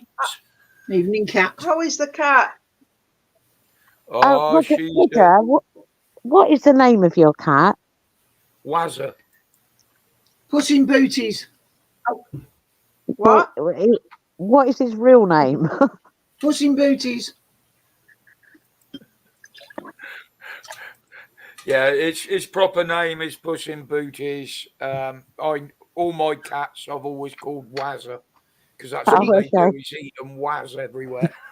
But she is registered with the vets as Wazza. Ah. So we changed it. She's had a name change. She got married. To me. I did have a cat once, and then I got this cat, and it was a little black kitten, and I was in my 20s, and I split up with the bloke at the time, so I went to live with my parents for a while, and Jessie, the little black cat. She got on so well with my parents, and she fitted in so well that I left her there because I couldn't take her away. And she didn't like men. The only man she ever liked was my dad. And she was like, and when my dad got really older, you know, he really did sort of take to her and everything, and it was lovely. And it kind of reminds me, Roger, when you're with your cat and the way you talk about your cat, it reminds me of my dad. And I actually inherited this one. well, Dad did. Dad inherited mine, but Mum and Dad were really good. They paid for all the vet's bills and the injections and all the rest of it. And She did belong to the daughter. She was a rescue cat, and she had a staffy as well. But they moved in with us for a little while she was looking for a house. And the poor cat, she used to just go off and hide. She had to fight with the dog for food. The kids used to out. So of course I used to give her a lot of fuss, and she'd come and sit on my lap, and the dog would leave her alone. And she just took to me. And when they did move out, she said, "Well, look, the cat loves you. She's happy with you. If you want her, you keep her." And she's been my constant sort of sidekick ever since. yeah. She even gave birth to a litter of kittens on my lap. Oh, yeah. It was horrible actually, because when Dad died, Jessie, to this day I'm convinced she had depression because she lost. I mean, she was never a big cat, but she lost so much weight, and her normally beautiful fur was absolutely manky. But it was really embarrassing because it looked as though we were mistreating her, which was far from the truth, because she was given top place, and all the rest of it. But I really do think that when Dad died, she missed him so much that she was so depressed, and she went downhill from then on. Oh, she will cry as soon as I go out the door. She'll sit in front of the door crying. No. Yeah. Yeah. So it's quite sad the other day when you said that she was ill and that she maybe didn't have much longer. Well, she's 16. She's had a good life. She's Jessie was 20. Jessie was 20. Oh, I'm not saying there's cats that live till they're 30, but she's had a couple of litters of kittens. And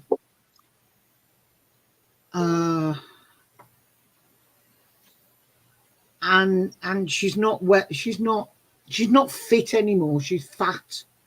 She's like a mother. 3-0. Oh dear. Not what Scotland wanted. This is what I don't understand about this cat chipping, because as far as I'm aware, cats are classed as wild animals. Yes. No, they're not anymore. Oh, when did that change? I looked into it earlier on before I did that video today on cats and the acoustic kitty. Because they become so domestic, they are classed as a pet. The only wild cats are the feral ones. Ah, okay, that makes a... If you've got a cat as a pet, it's classed as a pet, a domestic cat, same as a dog. Because that's what I couldn't understand. I was thinking, why would you have to chip a cat if it's classed as a wild animal? No, but I don't... They used to be classed as a wild animal because if you run a cat over with a car, you didn't have to report it. That's right, yes, Because the dog, by law, no matter what your dog is, it's supposed to be licensed. That's what I thought, but I don't... Yeah, every dog is supposed to be licensed. That law was brought in years ago. But what they're doing is there's so many feral cats in the country, and they're trying to get rid of them. but I think it's just another big data collection device, Yes. because they will know who's got a pet, same as they do with dogs. So, and they want to know what you've got, what your outgoing is. Now, if you don't get it chipped, there is a fine, apparently. But I've 500. openly denied that. I Really? said, fuck it, I'm not paying it. 500. 500 quid. There's no way they can come round and knock on every single door in this country to see if you've got a cat, because, you know, yeah, some do get them chipped. Obviously, if the cat wanders off, they're a beloved cat and they want to get them back. So you can get them chipped anyway. But most people don't bother, and I won't be chipping her. So what are we going to have now? We're going to have cat catchers that go around with their little nets, and they're going to catch them, and they're going to see if they're chipped, and they're Yeah. going to If they're monitor not chipped, them. And they'll put down. honestly, I'm sorry to They have to don't say want this, us but to I have think anyone that takes, I mean, I'm being a bit hypothetical, but anyone that took a job as a cat catcher, if you like, is in the same category, as far as I'm concerned, as like a traffic warden. You know, Yeah. I don't think these people have got any morals. No, And I'm sorry if that's a bit harsh, but I don't. What no, gives it's you? all about data collection. Everything they do like that nowadays is data collection. Yeah, but to do that as a person, you know, I'm sorry, you may think it just be a job, but I can't see you've got any morals. If you want to go and slap tickets on people's cars, and you know, I wouldn't do it. I'd end up bringing them all home. well, exactly, Roger. Yeah, that's what I mean. It's But you why know, should I have to have my cat chipped when she doesn't go outside of our property? Yes, she goes in the garden, but she can't get out of the garden. She will not go out the front door because she doesn't like traffic. So she's not going to get out there. So I don't see the need to get her chipped because she's never going to get loose. And if they are going to go round catching cats, and taking them off to the local dog zone for entertainment for the pups, or wherever it is they're going to take them. If you care and want your cat back, you're going to get it chipped before it disappears. And if you're going to face a £500 fine for going saying, "Have you got my cat?" you ain't going to go and say, "Have you got my cat?" yeah, but surely the most important thing is any pet, as long as they are loved and they are cared for and they are well fed, that is the most important thing. It's not about getting them chipped. All right, I know there are some people that do get their animals chipped, and that should be a choice. It shouldn't be a law. It's the same with the registering of the XL bully dogs. They want to know exactly who's got pets. If you've got a cat that goes out wandering of a night, or during the day or whatever, and they are trying to get rid of feral cats, if they see a cat and they scan it, and then that's fine. It's got a home. The problem is cats don't know that, so you get your cat chipped, and then it decides it's moving in with the people down the road because they give it tuna because they haven't got any cat food because they don't own a cat. Are they going to get the chip sorted, or they're just going to there's keep another way of feeding it? looking at it as well, isn't there? Think about those on benefits that have got dogs.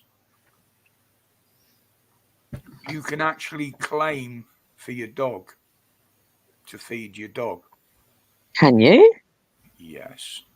I didn't know that. You No, get neither dog did food- I.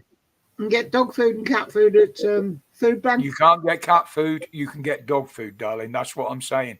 If they chip them, then as far as I'm concerned, they're legally classed the same as the dog, so you should be able to claim benefits for them to feed them. I don't know But you if you can can't get claim cat food. benefits, but Yeah. It's all data collection. That's all it is. They just want to know who's got pets. When they And finish with the dogs, they'll start on the cats because they're looking at all dogs now. And all this data collection, especially if you're in receipt of benefit, they want to know exactly how you're spending your money. Exactly.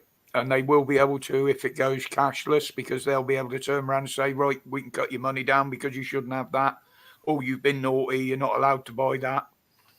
And these so-called fridges that, I mean, I don't know how widespread they are. I certainly haven't got one.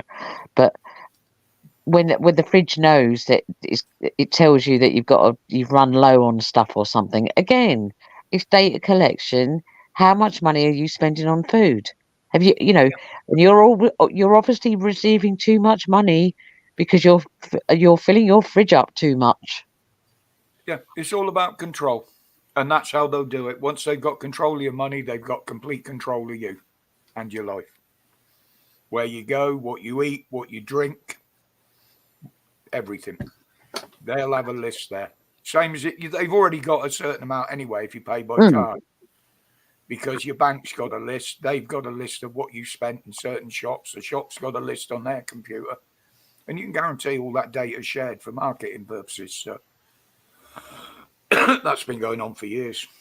Well, I did go to the shops earlier and I did pay by card, but I did get cash out. I am trying to, I mean, unfortunately, there is, like all of us, there is stuff that goes out of our bank accounts and it does go out by direct debit. A lot of it, personally, I think it is convenience and we don't have checkbooks anymore. But when I can pay by cash, I always do. Yeah, that's why they're doing it. It's the complete control thing and as a punishment. It's like national service. I talked about that when he started coming up with that and put that in place. He said there'll be no jail time for those that refuse to do it. But you can guarantee they'll punish you in other ways, and that will be one way. Right, we'll cut down on your benefits if you're not going to do it. We cut down on how much food you buy if you're not going to do it. It's all about control. Everything they do now is about control. From a centralised government and a centralised bank. Yeah, well, that's going to be changing, Roger. It's going to be changing for the worst when Labour get in. Yeah, sorry, I didn't actually mean in the next couple of months. I meant the banking system will be changing. Oh, you'll be surprised how quick it's changing. It's already changing with the BRICS.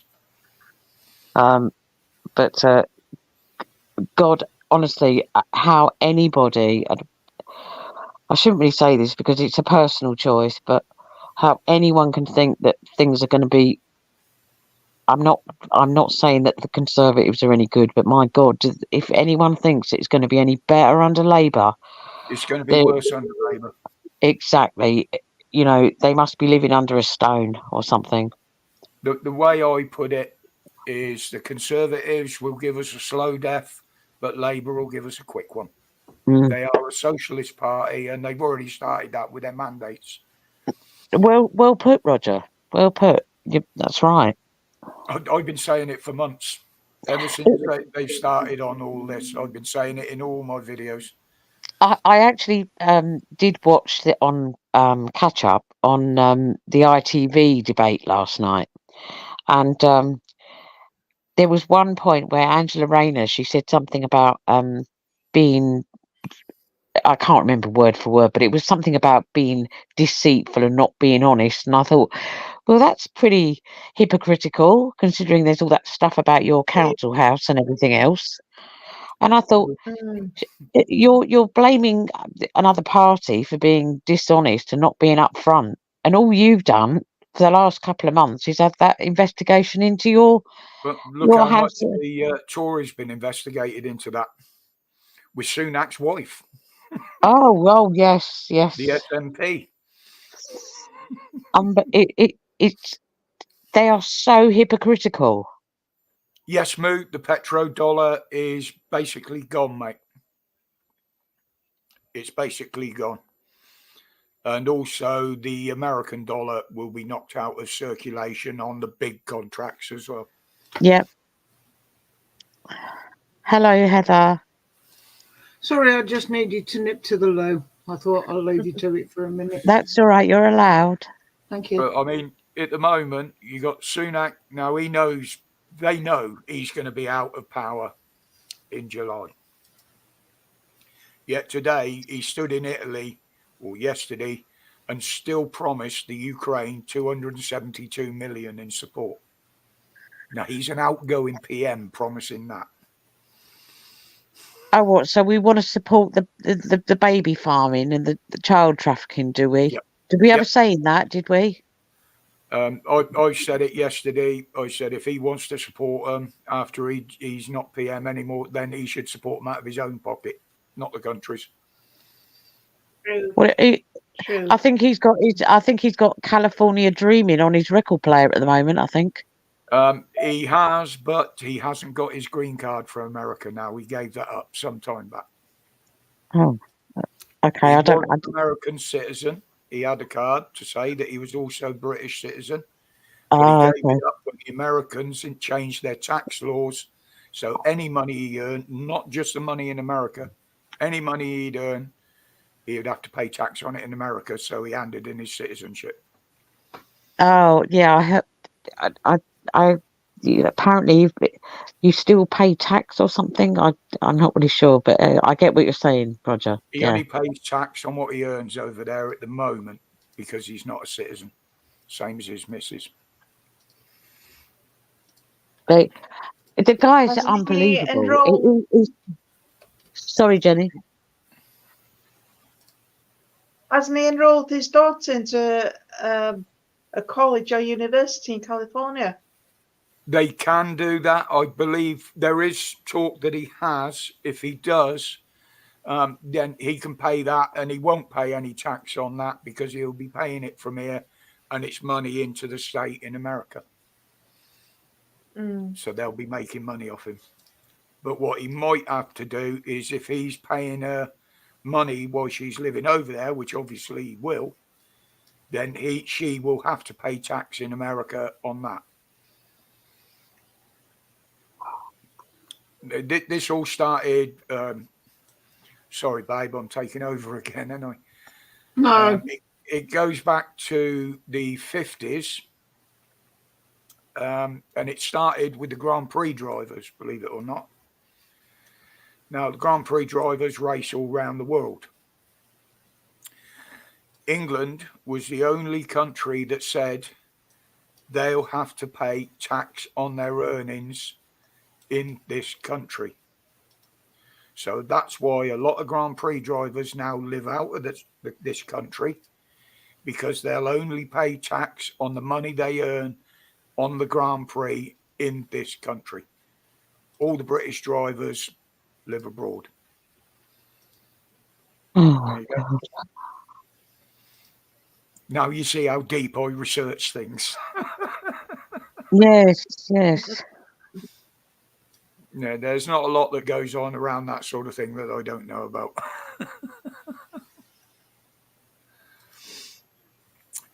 Yeah, I mean, Sunak, he's been Chancellor, he's now Prime Minister, yet he still can't count.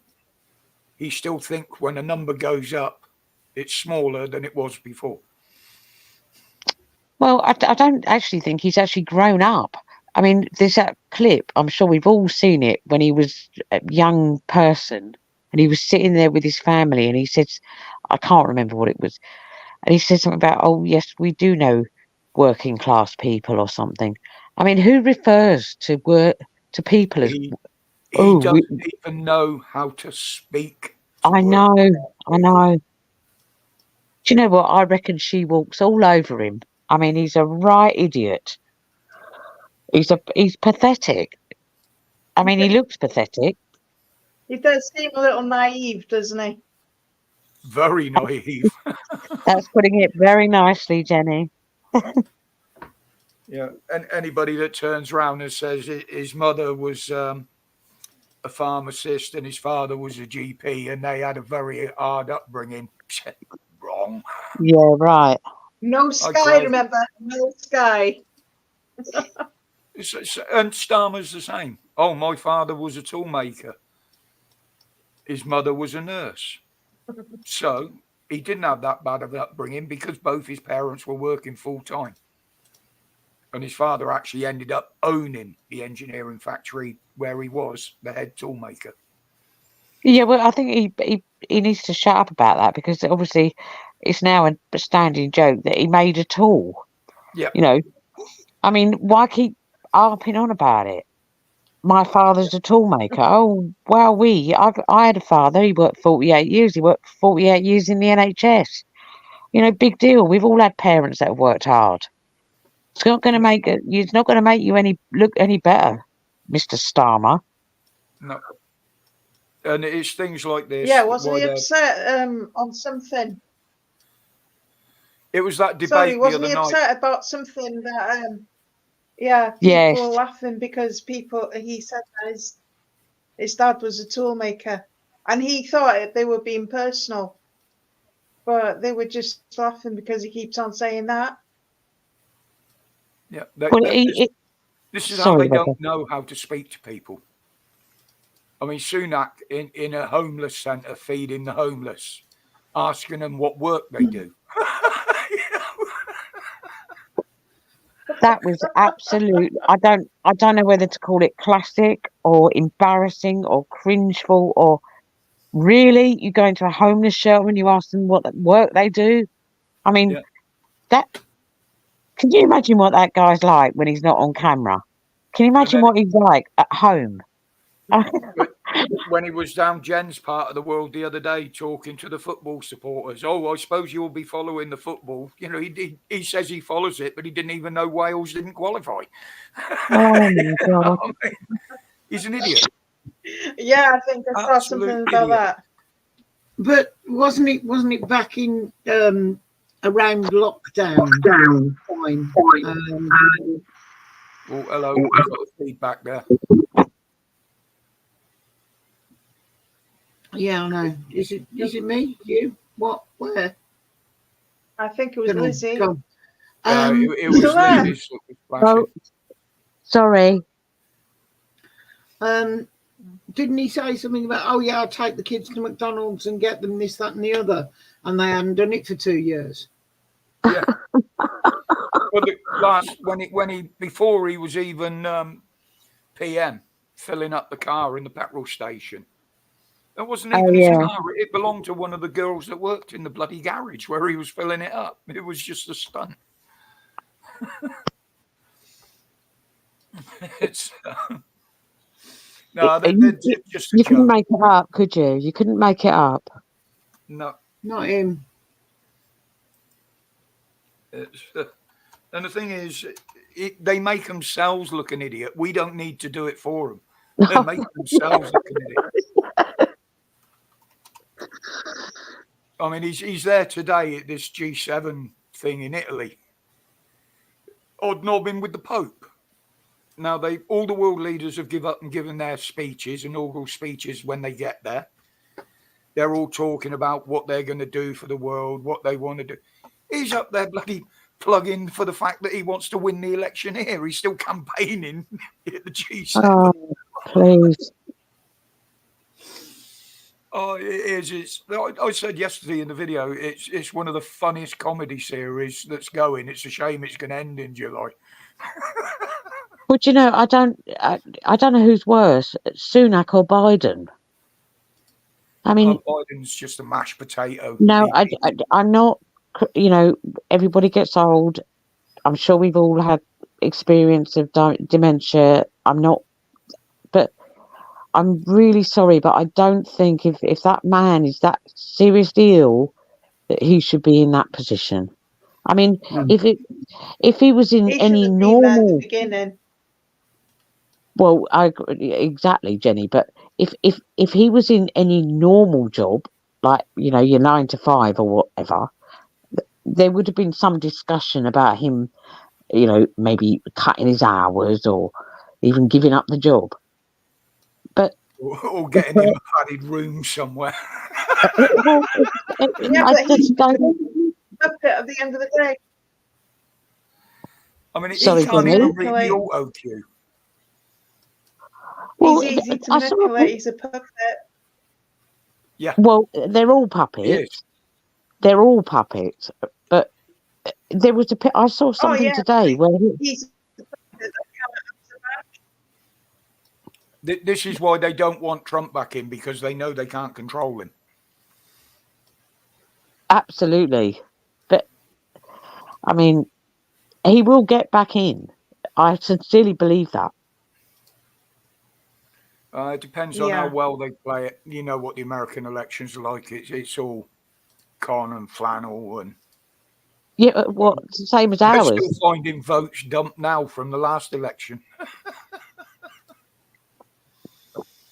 Yeah, but this was another thing that I didn't realise until the other day, is that because I've got no photo ID, or I've got no photo ID currently in date, but I found out that you could do a postal vote without photo ID.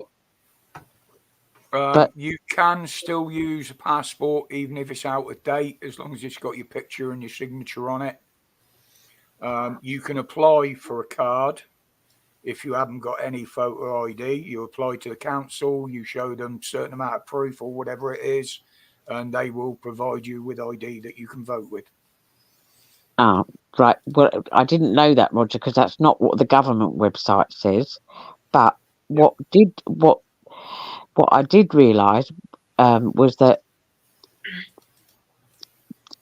if I did my signature, I can't remember right how back. it was now. But I thought, isn't that a little bit dodgy? Because if I was to apply for a postal vote, but I sent something how I could do a digital signature or something, isn't that open to corruption? No, we've already done it. What they do is they match you up with the local register, the local poll. We've registered for postal votes. What you have to do is take a picture of your signature and email it or whatever, send it to them on the application form to your council. Was it Yeah, I easy know, to but do? sorry, Well, Heather. Heather can explain that to you, because she's just done it for both of us. Well, Heather knows I'm not voting, but I just thought, isn't that open to corruption though? It could be, Well- but if you're not on the electoral register, I they am on won't the let you electoral vote. register. Yeah, I've got my polling card, but I've as I said to Heather earlier, we've both done a complete U-turn. Heather's decided to vote after not voting for many years, and I've decided that I'm not going to vote after voting for. I've only ever voted once on a general election. And I've only ever voted once on a local election.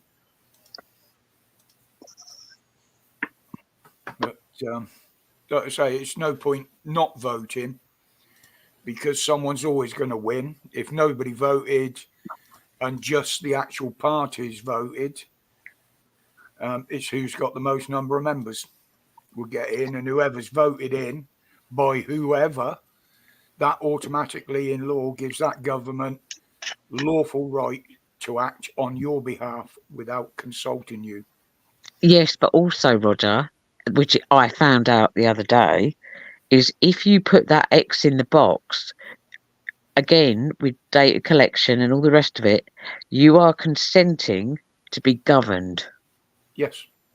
By no matter who gets in. And that is why I've decided not to, after 30 years. I'm doing the calculator as Heather did earlier. 30 years of voting. I don't consent to being governed. This is the thing, the majority win, and the majority gives them the power to act on your behalf. You can't just turn around and say, I don't consent. It doesn't work like that. No, I know I have to consent. I mean, personally, I wouldn't. If I had the money, then I would contest a hell of a lot of things. I mean, council tax is fraudulent. council tax is illegal. I pay it because obviously I don't have the money to like live off my own, live on my own somewhere off grid. You don't have to. You don't have to. Yeah, but Legally, there are steps you can take. You have to jump yes, through a lot of hoops where you can get your council tax wiped off, and you don't have to yes, pay a penny. and I am considering doing that, Roger. But at the moment, I am complying. I am consenting. I am, I pay all my bills, but I must admit, in probably about a year's time, I am planning. I'm not going to go into detail, but I am planning to fight all this. I'm planning to fight the council tax. I'm not necessarily wanting to get a refund or anything, but I will be. Once I get my head straight, and once I get my facts straight, and once I get documents and all the rest of it, so I can, do it properly, then I will be doing this. But just at the moment, I have to comply, if you like, because I need a roof over my head. I'm lucky to live in social housing. I'm lucky to have a 1-bedroom flat, and I'm very grateful for that. But once I put things in place, which I intend to do over the next year, I'm going to be fighting a lot of it. Good luck. Well, I'll keep you posted. But I have to make sure that I'm all right and that I'm in a position to do that. I can't just make a noose for my own neck, if you like. I live on my own. I'm lucky to have social housing. I'm lucky to have a roof over my head. I've got to be in a strong position and able to do it, if you like. I mean, at the moment, I haven't even got enough confidence to go up on the stream, to show my face on the stream. So, I've got a lot of things I need to work on. So, but we might be doing, we might do that next week, Heather. Yeah. I'm gonna. Yeah, show your new hairstyle. Well, I know this sounds all a bit. Believe me, I'm not vain. I'm not narcissistic. Whatever. I've just never had any confidence throughout my whole life. But next week, I really want to push myself, because obviously, when you push yourself over your comfort zone, or get yourself out your comfort zone and all the rest of it.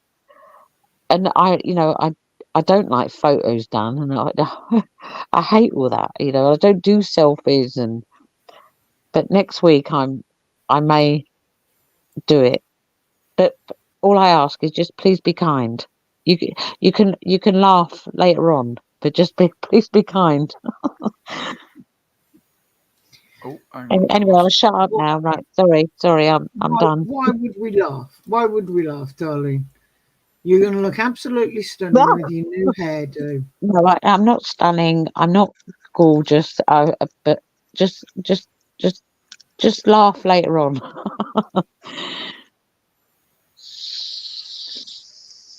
Yes, Desert Fox, she's made the mistake of letting me up. Oh, yeah. Well, I told you could come up, so. Well, it's what, 9:20 now, so.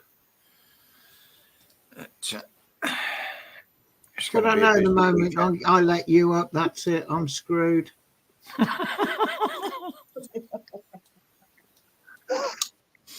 Wedding edgeways? Not That's often. what happens when you're YouTube famous, isn't it? For what, I don't know. I'm always sat in the corner, Gary.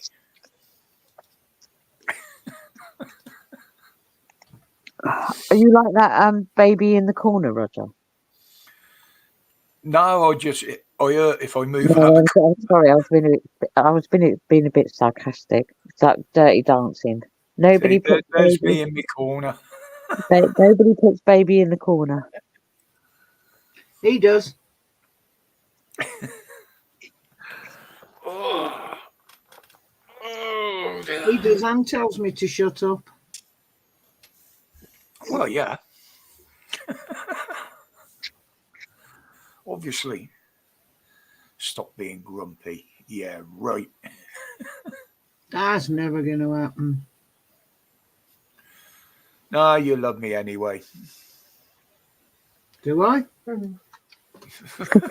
So you've been lying to me all these years.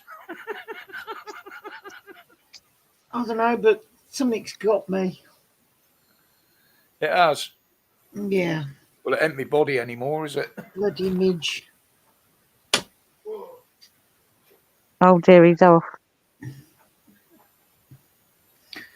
Good.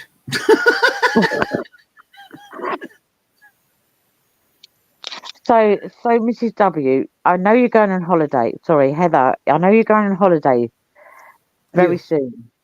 Yeah. So I know Roger likes fishing, and you're going to be going fishing. We both Do like you fish. like? Do you like fishing? And what are you going to be doing on holiday for you? I'm fishing. Fishing. Do you like fishing? Yeah. She Are you likes fishing. sure? and shooting. I mean, Okay.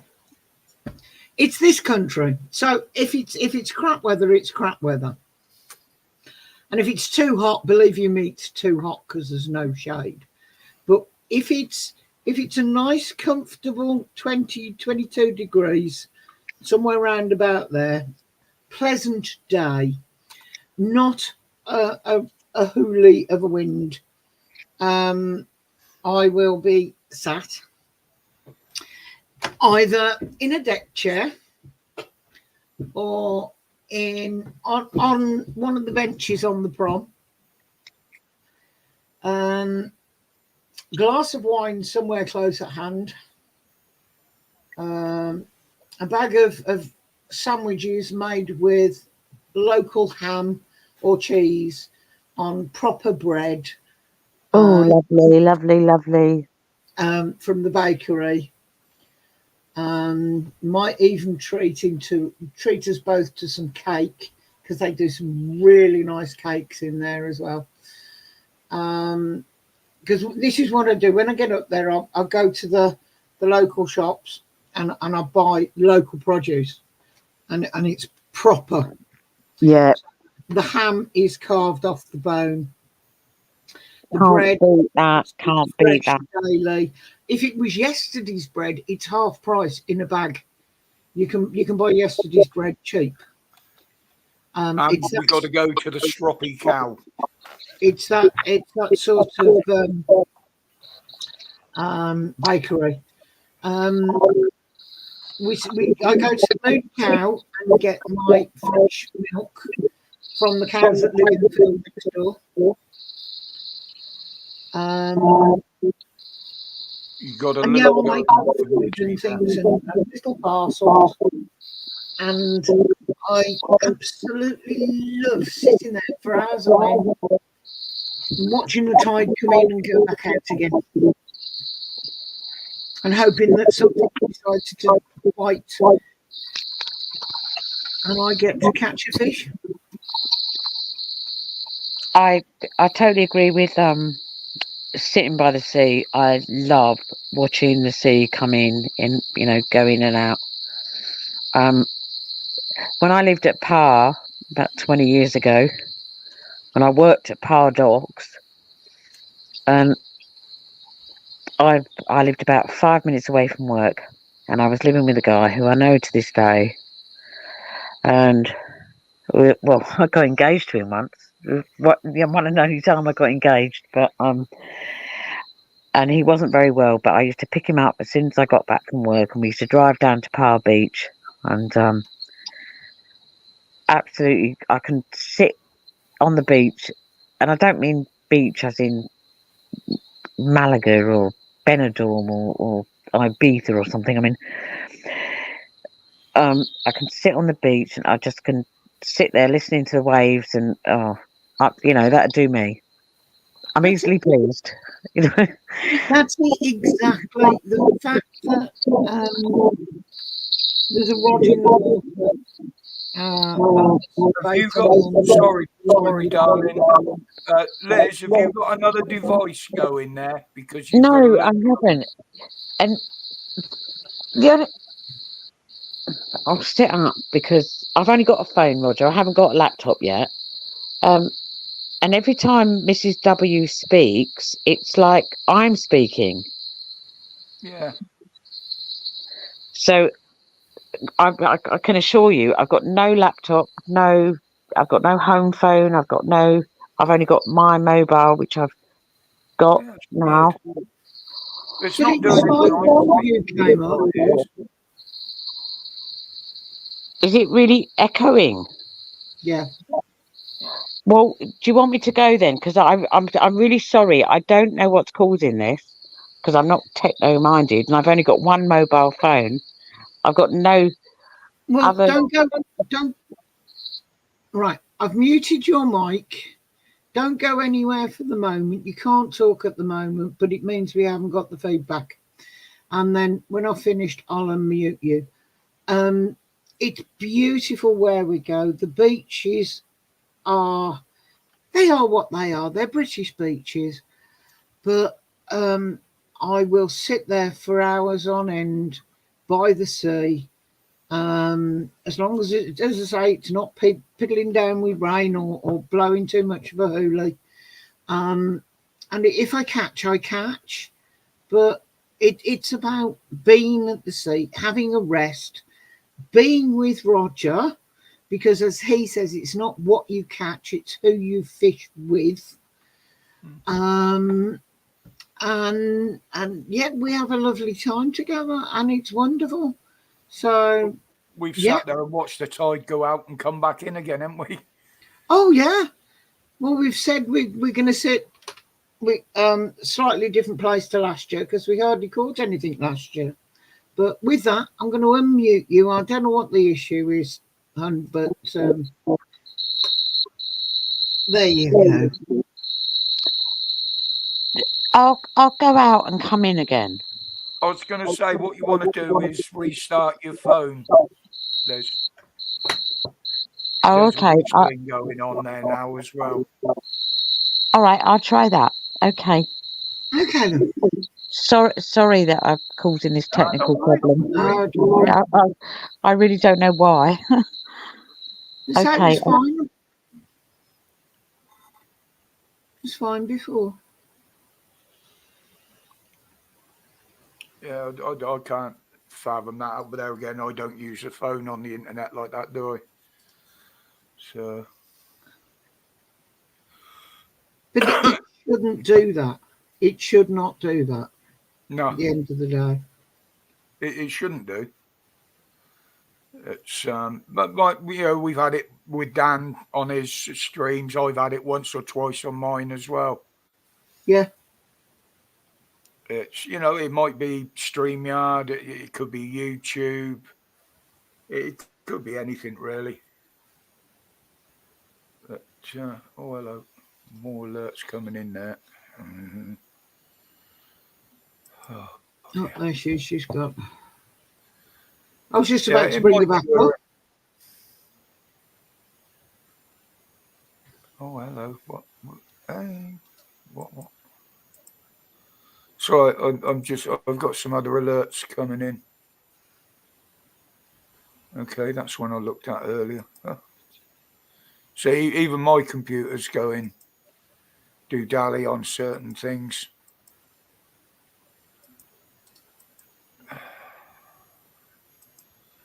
All right, we'll give up with that one.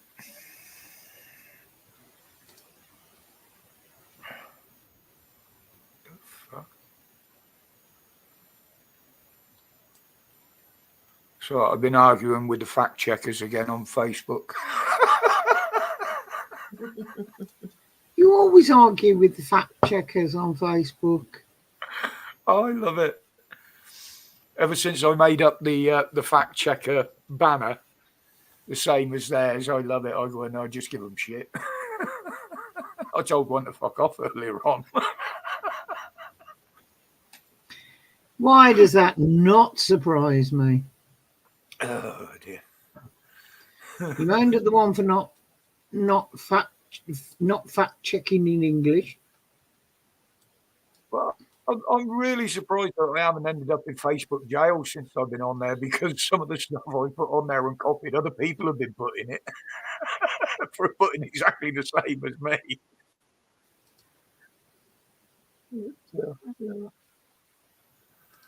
I haven't earned my badge. Mind you, the two YouTube ones mean more than a Facebook one anyway, so.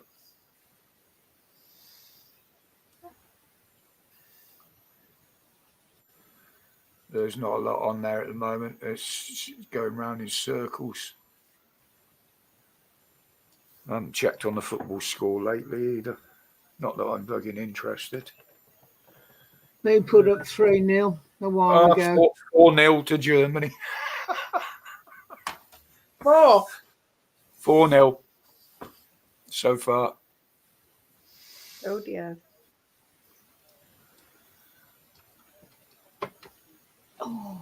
Oh, And the Princess of Wales is attending the King's birthday and the changing of the guard, trooping of the colour.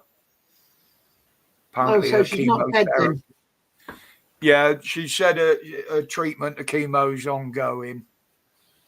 She's going to attend what she can this year and through the summer if she feels up to it. The thing is, chemo can take a lot out of you. And the other thing is, it can make you susceptible to infections and things.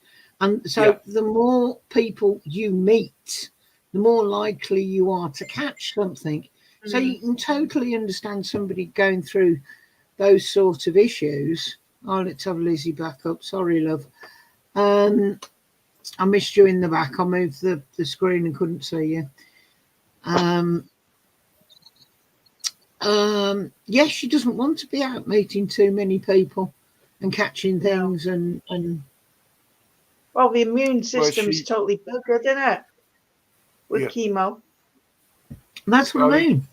She says she wants to, because she does do a lot of visiting schools and talking to the kids and that. And she wants to keep doing that as much as she can, apparently, according to her statement. Yeah, but as I say, it's what's safe. I wouldn't have thought visiting a school was particularly safe, but... Well, depends, doesn't it? You don't know what they do. They never tell you the full extent of what's happening or anything, so...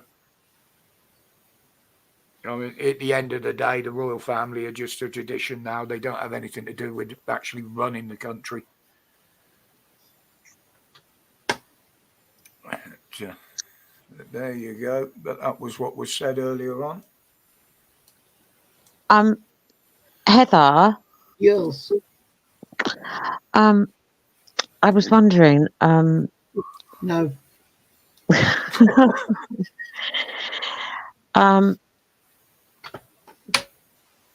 I was wondering, I know you're going on holiday, but I was wondering if I could speak to you at some point in private to ask your advice on something.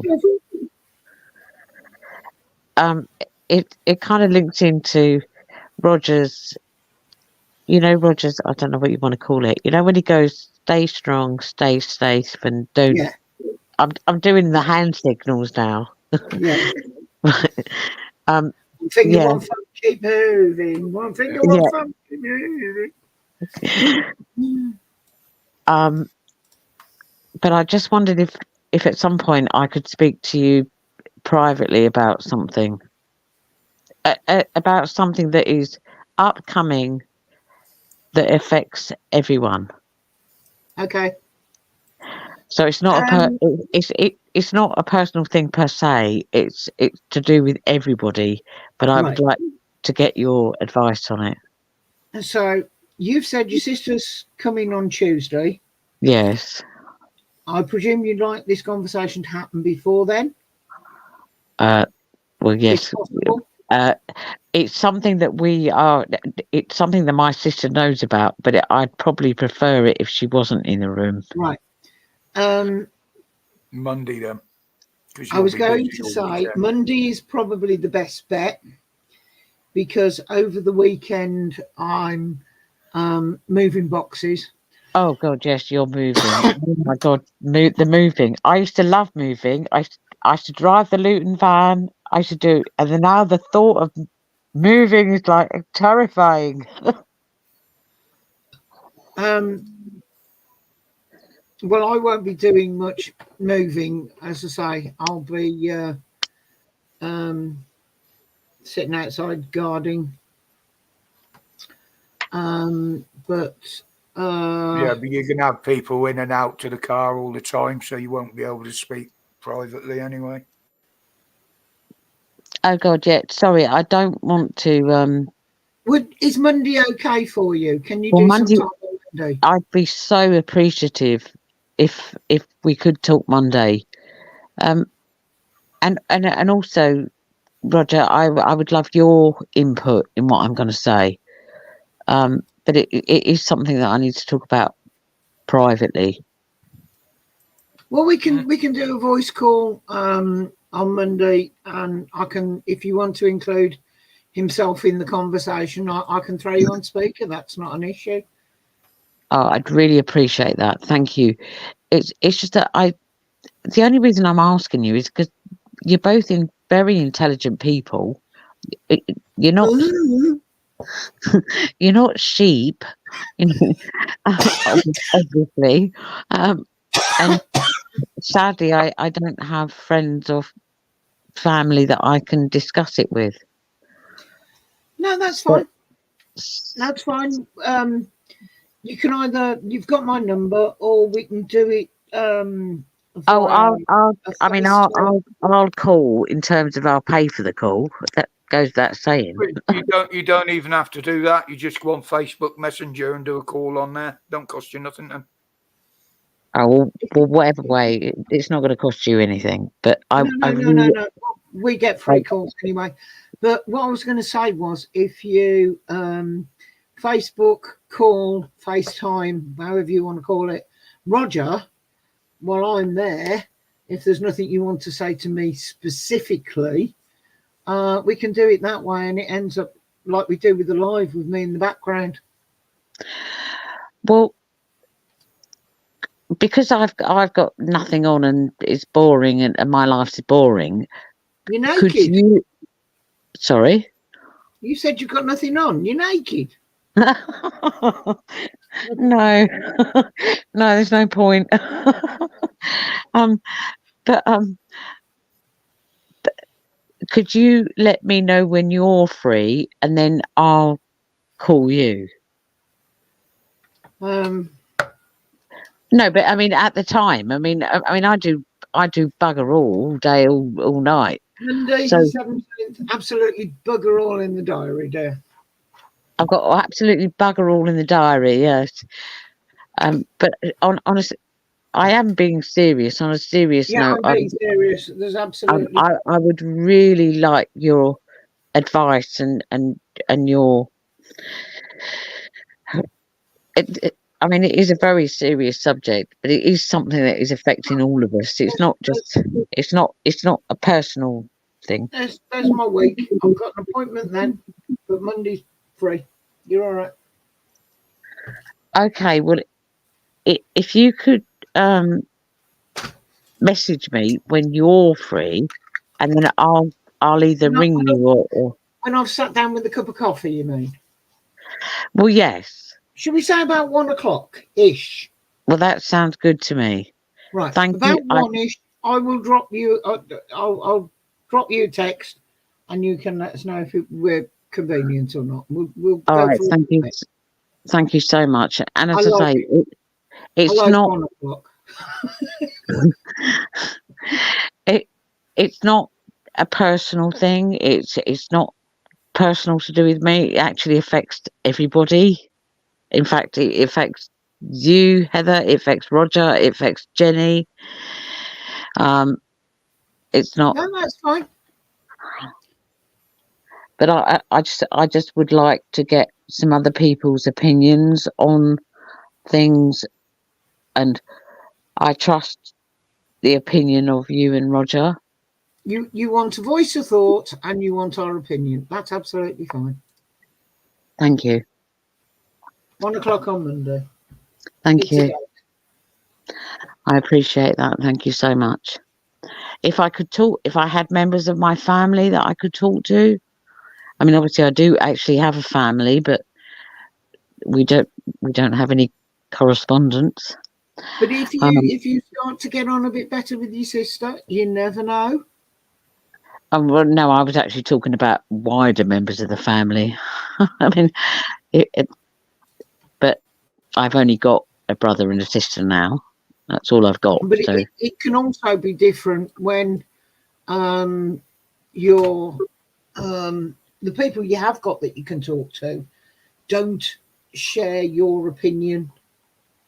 It's great fun talking to some of the people we have in our lives, because you've got, on the one hand, those that are like ourselves and like-minded across the board, and then you've got the others that will only believe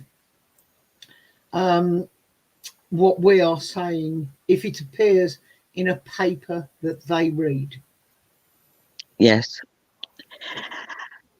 Apparently, something. My sister spoke to my brother the other day, and something came up about Tommy Robinson, and he went, "Who's Tommy Robinson?" He has got no idea about current affairs.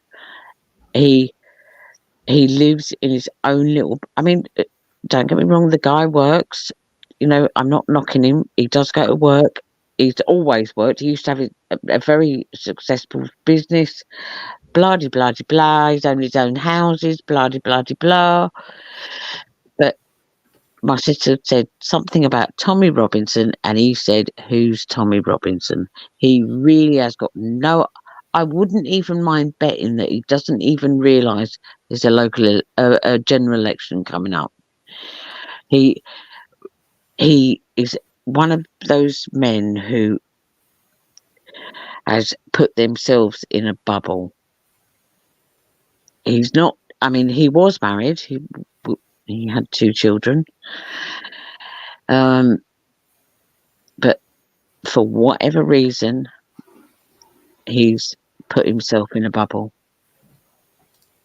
And he worries us, to be honest. He worries the life out of us. But anyway, that's another story.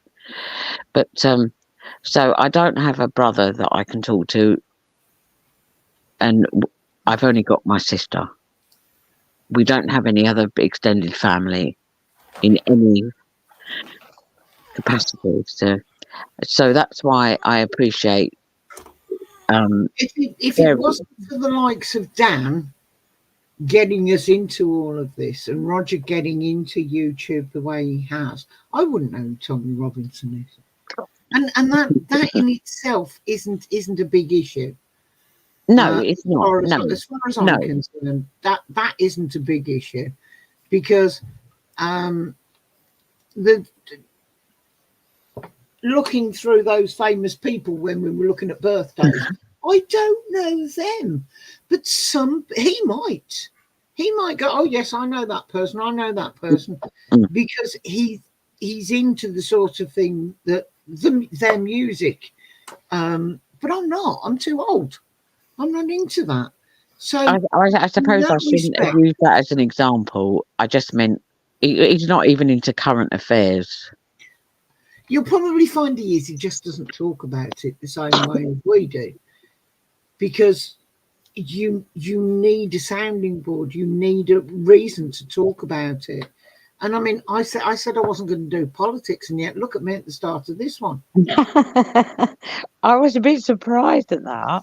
But I'm also getting to the point where I want to have a voice. I want to have a voice. I want to say what I think.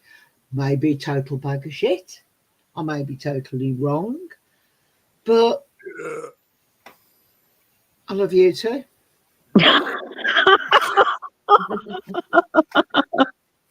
What I Sorry. say to him when he doesn't say pardon.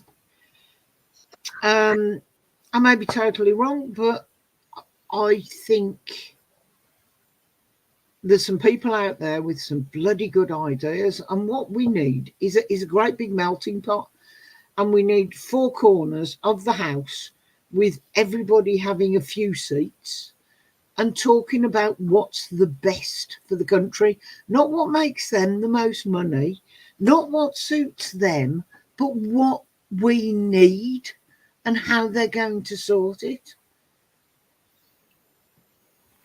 See, this again is where we. I mean, I totally agree with you, Heather.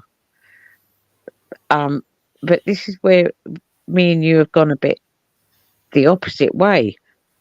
I was the one that was shouting my mouth off, in for want of a better expression, and now I'm too damn scared.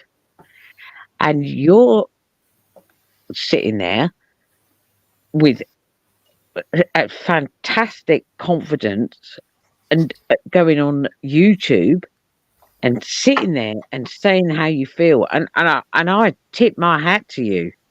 You know, wow, we have gone the opposite ways. I totally respect what you're doing, because just even sitting there in your house, it blows me away, because I wish I had the confidence to do it. But it's like I said, and I know there's so many people out there that have had the same attitude for the same amount of time as me. What's the point in me voting? I live in a Conservative, Labour, Lib Dem, blah, blah, blah, blah, blah, blah area. And it's been that way for 20, 30, 40, 50 years. Now, I hate to think how long Sutton Coldfield has been Conservative, because it's awfully round here. And we've got Four Oaks and Mere Green, and then the private estates and all of that just up the road. So we are surrounded by awfully posh Birmingham people, as opposed to the other side of the city where they're a bit common, you know. It's even a bit common in Aston, because, I mean, Ozzy Osbourne's from Aston, you know. Love Ozzy Osbourne. Love Ozzy Osbourne. But it's a rougher area. It's more likely to be Labour down the road. Erdington, Aston, closer to the centre of Birmingham. So more working class. Sutton Coldfield, Mere Green, Four Oaks, Little Aston, awfully rather conservative. Thank you very much. Well, Little Aston is that bad. If you haven't got a certain amount in your bank, they won't let you buy a house there. Most of them are gated communities. They've even turned footballers down for buying houses there. Oh my God, Roger. Not on Roman Road, no. Oh, And that's only what, 5 miles up the road? They let a lottery winner buy a house. It was not a good decision. They didn't last very long. But so as I say, there's very little chance of my vote actually doing anything to make a change. But the boy I'm voting for, and if you want to come around, Mark, and have a chat, we'll record it and stick it on here because he's on YouTube. You could do it at your first podcast, Miss Heather. Labour came by earlier on and just chucked a leaflet through the door. They won't to my knock 12 viewers. Last visit. My 12 viewers. I'm sure he would come and do that. But yes, he looks a bit like he belongs on one of these sell your antiques things. He's not quite orange. Oh my God. But he does look like he belongs on some sort of, sell your antiques programs. But he actually lives in the area. So probably me agreed all for it. But don't Well, know too much about I'll him. be honest with you. One of the things that has always, I've always been, I don't know what the word is, but if you are going to stand as a local councillor or an MP, then you need to live in the area. Yeah. My mum asked me, I mean, my parents lived in the same house for, well, I'll be honest with you, they bought the house in 1962. It's a 3-bedroom semi. Okay, it's nothing palatial. My brother and sister still live in the house. We're the only people that have ever occupied that house. My mum, Scotland have got one back. my mum asked me to stand for councillor one time, and I said no, I won't. I said because I was living in Devon or I was living in Cornwall, and I said no, mum. I said no because you need to live. As far as I'm concerned, if you are going to represent a community, you need to live in that vicinity. When my life went kaput at that point, I moved back in with my parents, and my mum asked me again if I would stand. They needed someone to stand. The local council needed someone, and I was known. I was known only because I was the daughter of my mother, and I'd lived. My parents had been known in the ward. We were well known because I'm a triplet, so I already was known to all the not constituents, because that only applies to MPs. So I was known to all the people that live. Neighbours. Yes. And then when she asked me a second time, I was a bit down on my luck and I wasn't doing anything and whatever, and my relationship had collapsed. So I said, "Oh, all right then." And because when I knocked on every door in the ward, and everybody knew me or knew of me, and they said to me, "What can you do to change things?" And I went, "Absolutely nothing." And I said, "Do you know why? I can only be your voice. I personally can't do anything. You know where I live. You know I'm not living in an ivory tower. You know my mother. You know our family. We haven't got loads of money." And I did get in, and I got in with a good majority. But that was really only off the back of my mum. I'm not gonna claim anything wonderful about me. But I did my 4 years. I stood down after 4 years.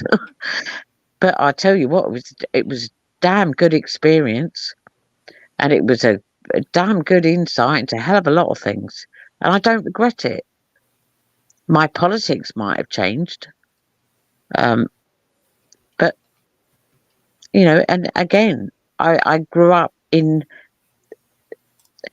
a time where we were told that oh, you must vote, and and I agreed with that.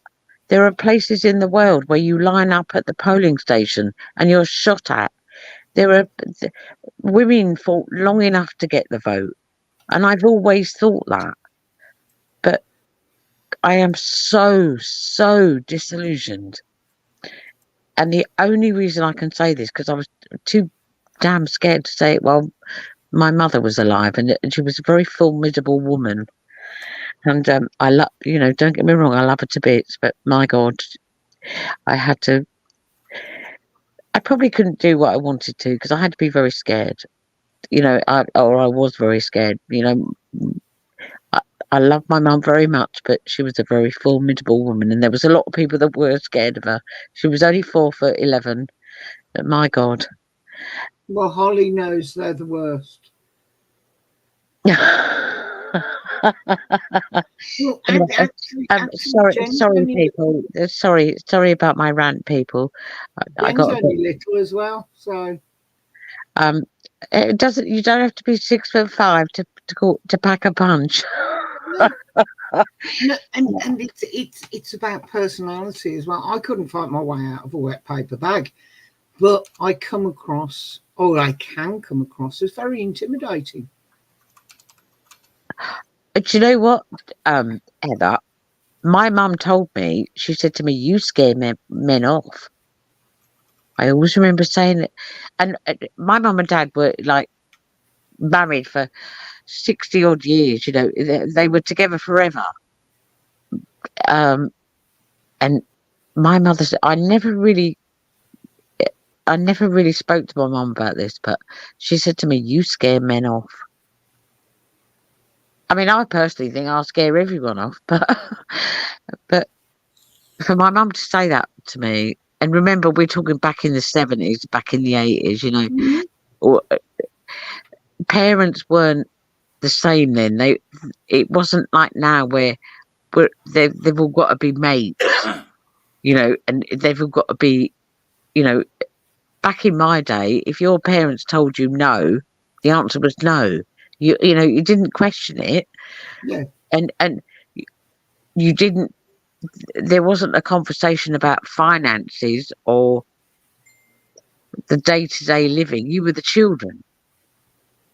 You know, you didn't question anything. I mean, you just did as you were told. But yeah, no, she always said to me, and I've been told that. I've been told that I'm very, like, not, when you first meet me, people think I'm a bit off, a bit rude, a bit, but I'm really not like that. Can you imagine what people think of me when they first meet me?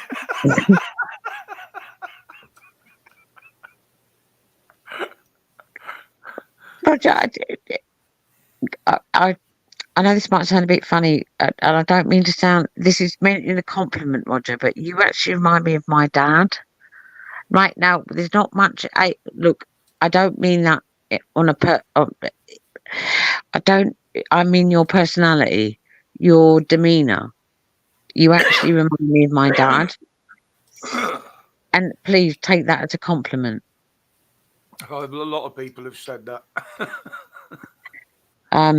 All I do is just draw them on, not your dad. No, I know you're not my dad. He's actually a bit like my dad, and I meant it as a compliment, Roger. I didn't. You know, I love my dad. I love my dad. I love my dad. Don't get me wrong, but he was quite a male chauvinist, and Roger can be at times as well. So, yeah. Yeah, well, he's probably been hanging out with Dan too long. Oh no, Dan's more of a gentleman than Roger. Really? Really? Do you know, I've spoken to Dan, and obviously we actually have quite a bit in common. But my God, some of the stuff he posts on Facebook, it's so sexist and so against women. I mean, I know it must be a sense of humour thing, but I do sometimes wonder, and I mean this from an older woman's point of view. It's the company he keeps on Facebook. He's not really like that in person. He isn't. We've spent time with him. He's not really like that.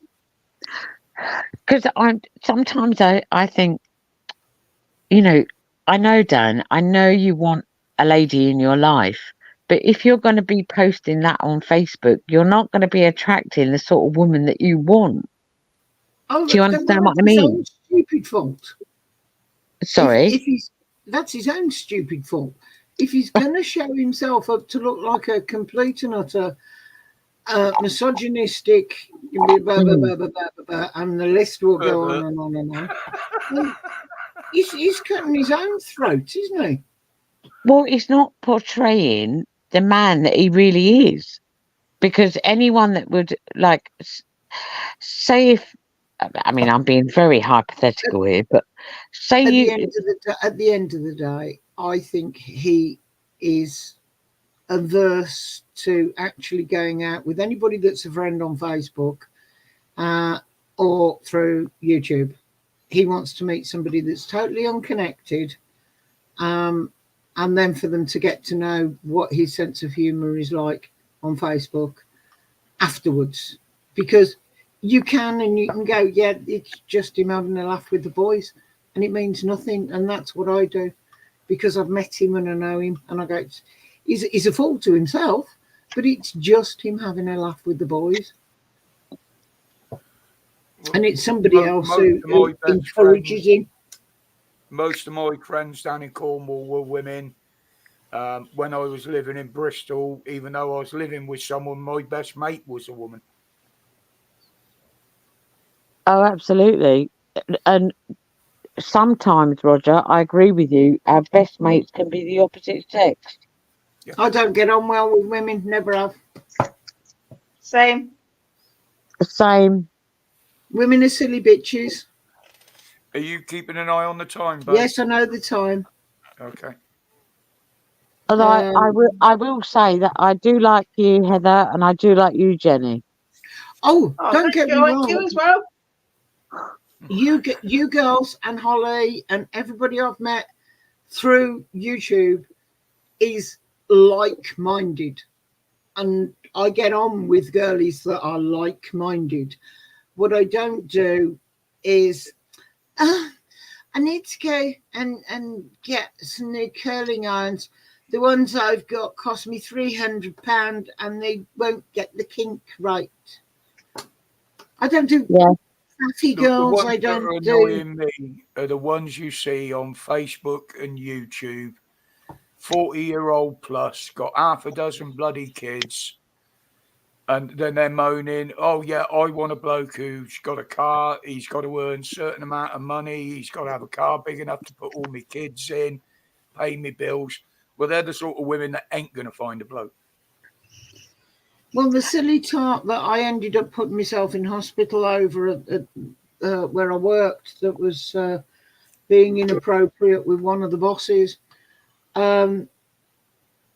dropped casually in the conversation that her fiance had just been offered a pay rise to £100,000, and she didn't know whether they could afford to live on that. Oh, really? And this is 16, 14, 13, 12, 13 years ago. Unbelievable. I don't know whether I should marry him because he's only on 100 grand. She was a receptionist.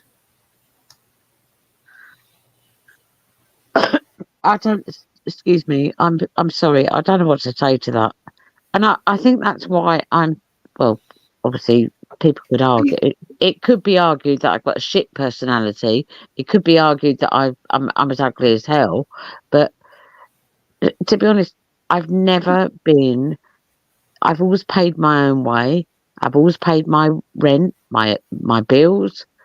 There's a good reason why I didn't get on with her, and that is nobody else on here would have either. She was a stuck-up little silly bitch, and you would have gone down exactly the same route as me. Yeah, I'll talk to you if I have to, but no. Good evening, Paulette. I dare say you've been in the background all evening, but hello. Yes, Paulette. That's why I prefer men's company, and I don't like running women down.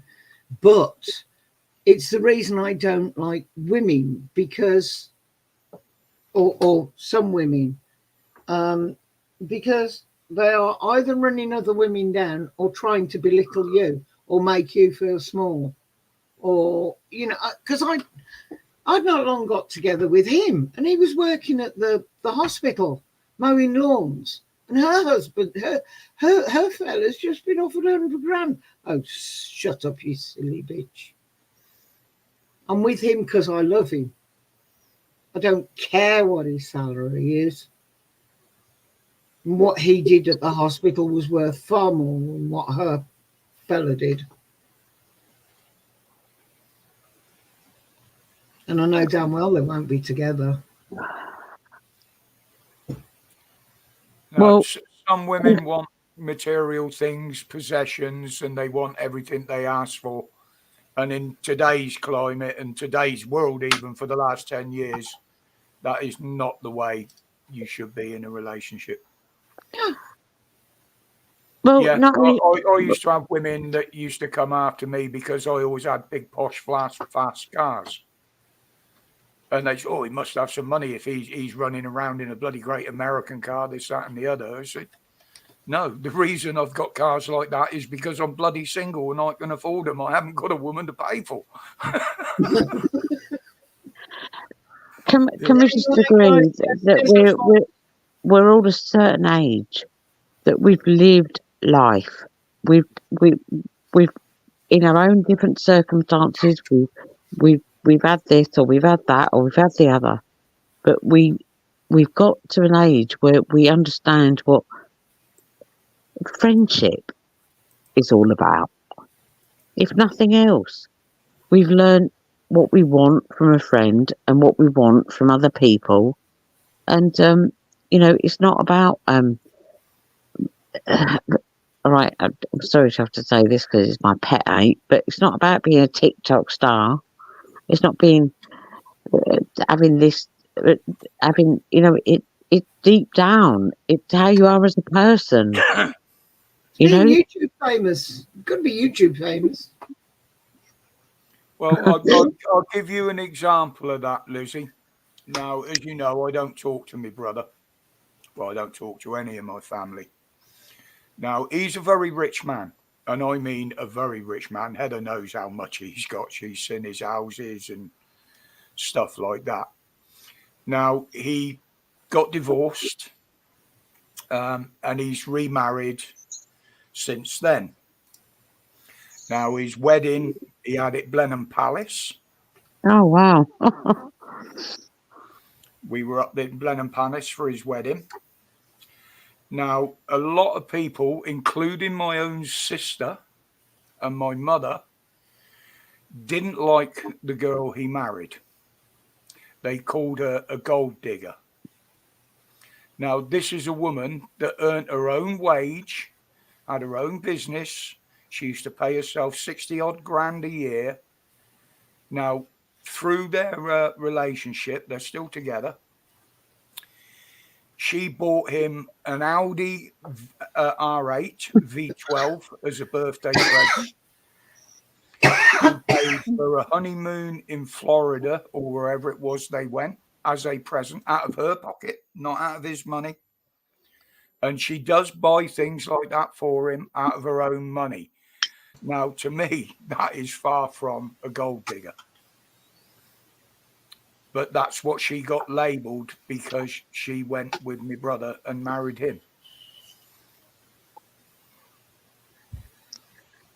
Yeah, she's earning. She's still earning now more than most blokes do. My brother's retired. I mean, he's 4 years younger than me, and he's retired on a nice little pile.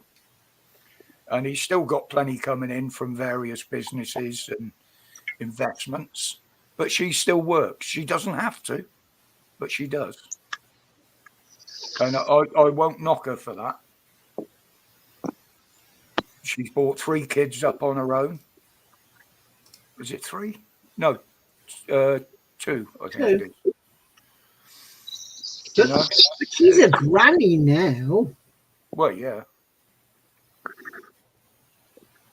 Well, money doesn't always buy you happiness, Roger, and buy you love, because the problem is, it doesn't matter how much money you've got, you'll always want the biggest and the best, something better.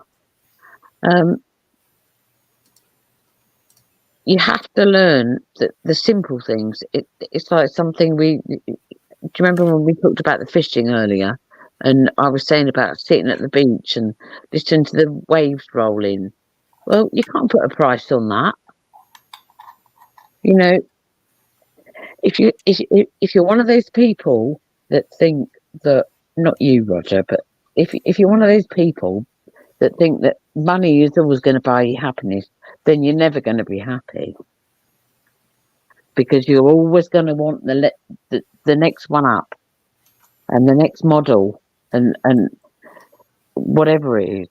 But that's not us. That's why we get on so well. Because Oh, absolutely. And sorry, I didn't mean to tell. Sorry, Roger. I didn't. You know that as well as I do. Sorry, I didn't mean to say that as I was No, telling you something you didn't know. no, I know that wasn't what you were saying, but that's what I was getting at. If you're two materialistic people, then you will both aim to get the most out of everything, and by that I mean the most money, the most possessions, the biggest house, the most. When you're not materialistic, you get the most out of a relationship, and you really do, because you get the most love, you get the most caring, you get the most of everything. As long as you've got a roof over your head and food to eat and everything else, not being materialistic stops you, I believe, stops you trying to attain the unobtainable. Keep it simple.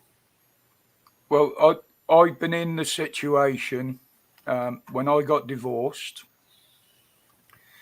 My sister accused me of abandoning my two kids financially.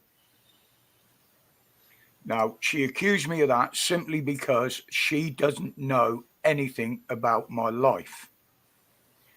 She didn't know that I sold my house and put the money in trust for the kids, because the house was mine before we even met, and we had an agreement drawn up that the house would always be mine, no matter what happened, because I'd bought and paid for it before I met her.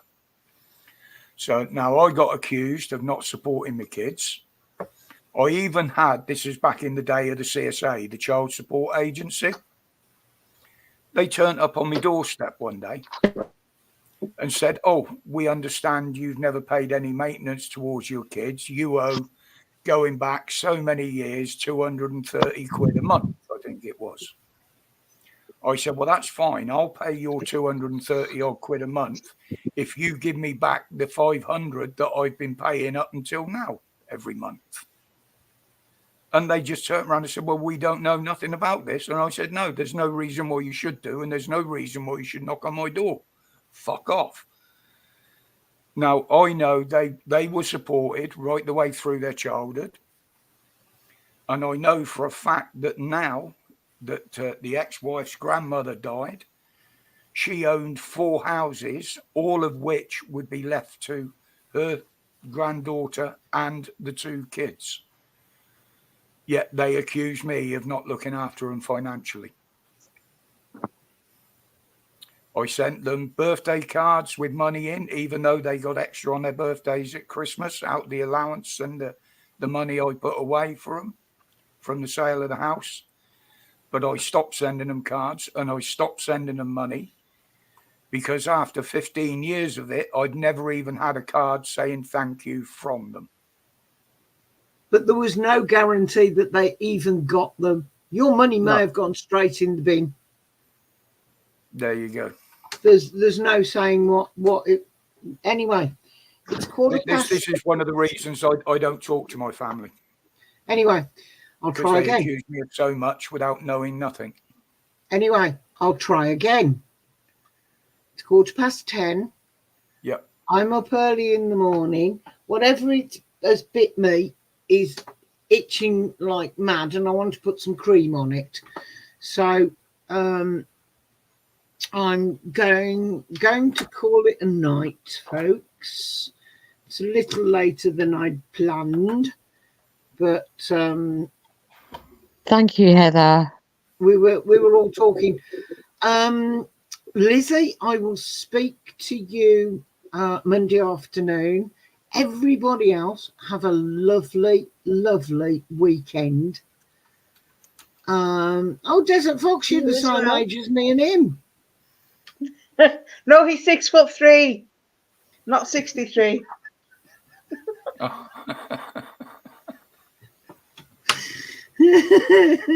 Sorry, I couldn't resist that. I think there's a little thing happening between Desert Fox and Jenny. Oh, I've noticed the sniggering and have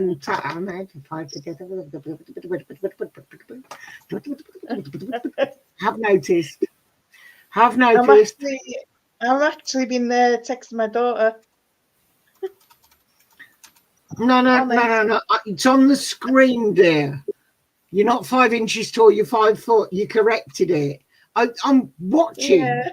I am Yeah, but I watching. won't. I'm watching you. No, watching you giggle to the responses. So don't give me you've been texting. You're going to bless me. Don't give me you've been texting your daughter. So is Desert Fox coming up to see you then, or is he local, or where are you, Desert Fox? Are you far from Wales? He's North in Wales? Are we All having right. a I think you'll find little these West romance Country. going on? Are we having a little romance potentially going on here? Everybody I was think talking you'll about find Desert Fox's West Country. West Country. I think I remember him saying that. Love the West Country. Being a Cornish bird and all. You don't sound right for a Cornish. No, Roger.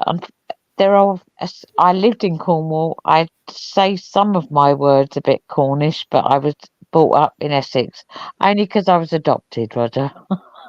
To start with, if you described yourself as Cornish, you'd have called yourself a Cornish maid.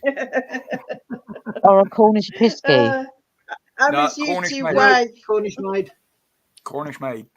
Okay, well, no, I was adopted, so. No, you're Essex through and through. There's no Cornish. No, I'm not Essex. I've never worn a pair of white stilettos, but I have to say,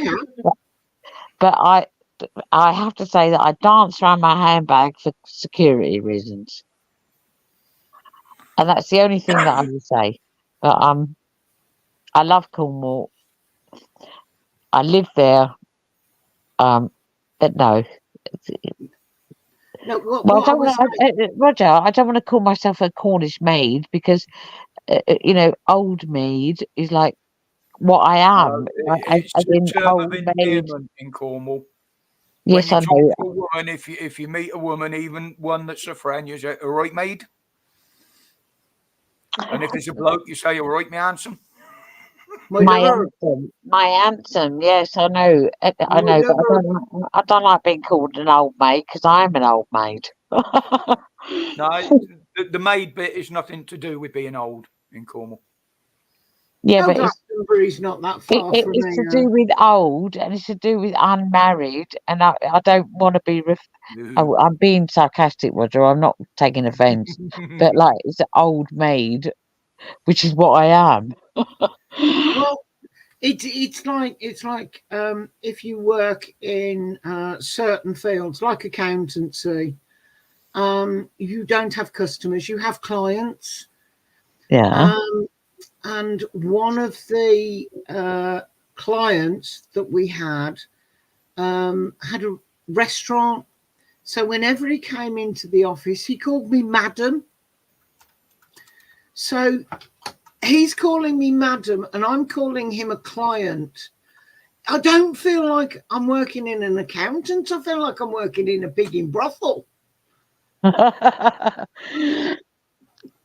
I am madam, and he is my client. No. So it took me about 4 years to get him to call me Heather, not madam. But that was how he greeted everybody that came into his restaurant. So, and he was an Indian gentleman. So I totally understood but he was like, no, don't call me madam. I feel like no. The E. coli outbreak has been tracked down to sandwiches, wraps, and salad stuff at supermarkets. Yes, it's the well, lettuce. well, why don't we just give up? But why don't we just give up doing anything and not do anything? And anything produced by the Green Core Group. But it was the lettuce, and it will all have gone by now. It will have been eaten by now, but they're covering themselves by use by date yesterday or today. No, tomorrow or the 16th, sorry. Tomorrow or the 16th. But they reckon it will all have gone by now. It will all have been eaten. Well, they're It's too emptying the little, too shelves late. of it while the investigation's going on. There'll be nothing on the shelves from them tomorrow. I went to Tesco today and I bought a Greek salad. It was a ready-made thing, and I bought an iceberg lettuce. So Have you eaten the Greek salad? no. Don't Check have a look on the online. thing. Check online for the list of recalled food, because you Is will get a anything? food. I just said Right. anything by a company called Green Core. They don't always put their name on their products. Do you know what? I'm getting to the point where what am I going to eat that is going to be safe? It's just an issue with some greenery. It's just So- one company. One company. Yeah, and it's just one company, but there is a list out there on the Tinterweb, and it covers Asda, Marks and Spencers, so it probably covers Tesco's as It's well. all So I would- supermarkets. Oh my God. But So they I would will check. be anything that's connected to that company will be off the shelves by opening time tomorrow. But if you have bought anything, you will be offered a free refund. So just check online, Jen. Liz, before you give yourself food poisoning. Anyway, I'm trying again. 7 minutes later. Oh, we're all right now. You said we can do it. No, I say Thank get you. on then. Get on. Heather, thank Yes, you. Thank you for tonight. Yeah, it's thank been you, a blast. thank you, Jenny. Thank you, You're Roger. welcome. It's been lovely to spend my Friday evening with you, and you know, I'm so appreciative. If I wasn't spending tonight with you, I would be spending tonight with myself. So And I've inflicted myself on you guys. No, But- that's absolutely fine. If I wasn't spending tonight with you, I'd have to spend it with him and only him. So you know, there are times I do not want. We're together 24/7 almost. Yes, I'm out most of the weekend, but I'll come back and we'll be, yeah. I'll be looking at my phone. He'll be looking at his YouTube. Yeah, I but- do. You know, we laugh, but I do get that, Heather. You know, and respect to Roger as well. You know, you can't spend 24/7 with someone. Doesn't matter who it is, whether it's your nearest and dearest in any respect. I mean, I'm going to spend 24/7 with my sister. We're going to row. We all do it. Doesn't matter who it is, but we still don't love have each to. other. We You still don't love have each to. other, though. Yeah, you don't have to, Ryan. You just No, have to. you know, I, all right, I was being a bit, but we still love each other. We might get a little bit irked, whatever, you know, but I'll be back in 5 minutes. I'm going for a walk. It works. absolutely. It works. Well, Change yeah, of well, it scenery. didn't, You it shut it didn't down work. then, babe, because I'm looking I'm at trying. supper and bed now. It didn't work, Heather, because we nearly set up a GoFundMe page for you. I know that. I know that. But it worked. It worked. I wasn't on camera getting annoyed and snapping at him. So we didn't row. Afterwards we didn't row. just by, and yes, I know everybody saw, but I had something I wanted to say, and he shut me down, and then he shut me down again, and I thought, I can't do this. My mum and dad were the same, Heather. I never heard them row. I'm obviously So it was you don't different. have to row with your sister. You don't Oh, have to row. Nobody has to row. we're starting to understand that. We're starting to understand that for reasons which I will tell you on Monday. But anyway, I am trying to shut this down. My vape is now empty. I need more liquid. I'm itching like a. There was a midge in here earlier, and I tried to grab him, but he's got me.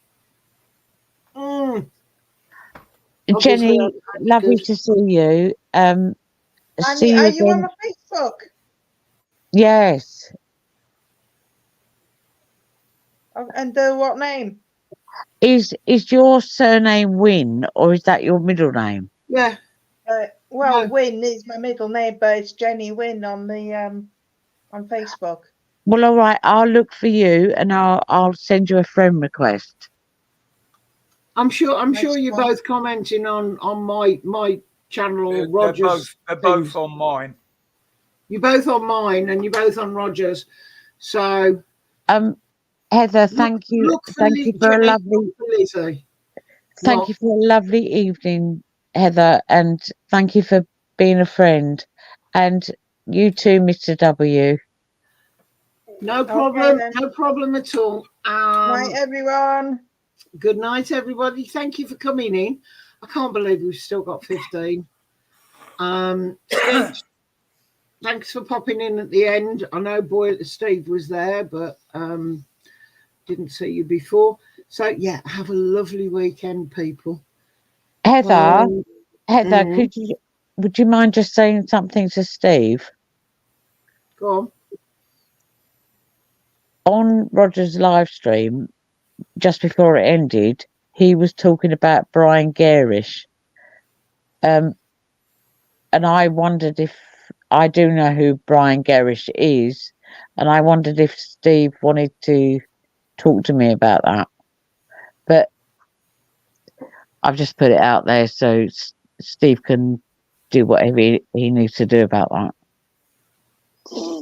Right, that's me out of here then. I've got to have some supper and my Yeah, can's yeah. empty as well. All right, good night. Good night, Roger. Good night, Heather. Good night, Jenny. Take care, Good night, everybody. everybody. Good Good night. night. Stay safe Catch out you there. all on Wednesday for Roger's stream. We'll be there. Take care, guys. Bye.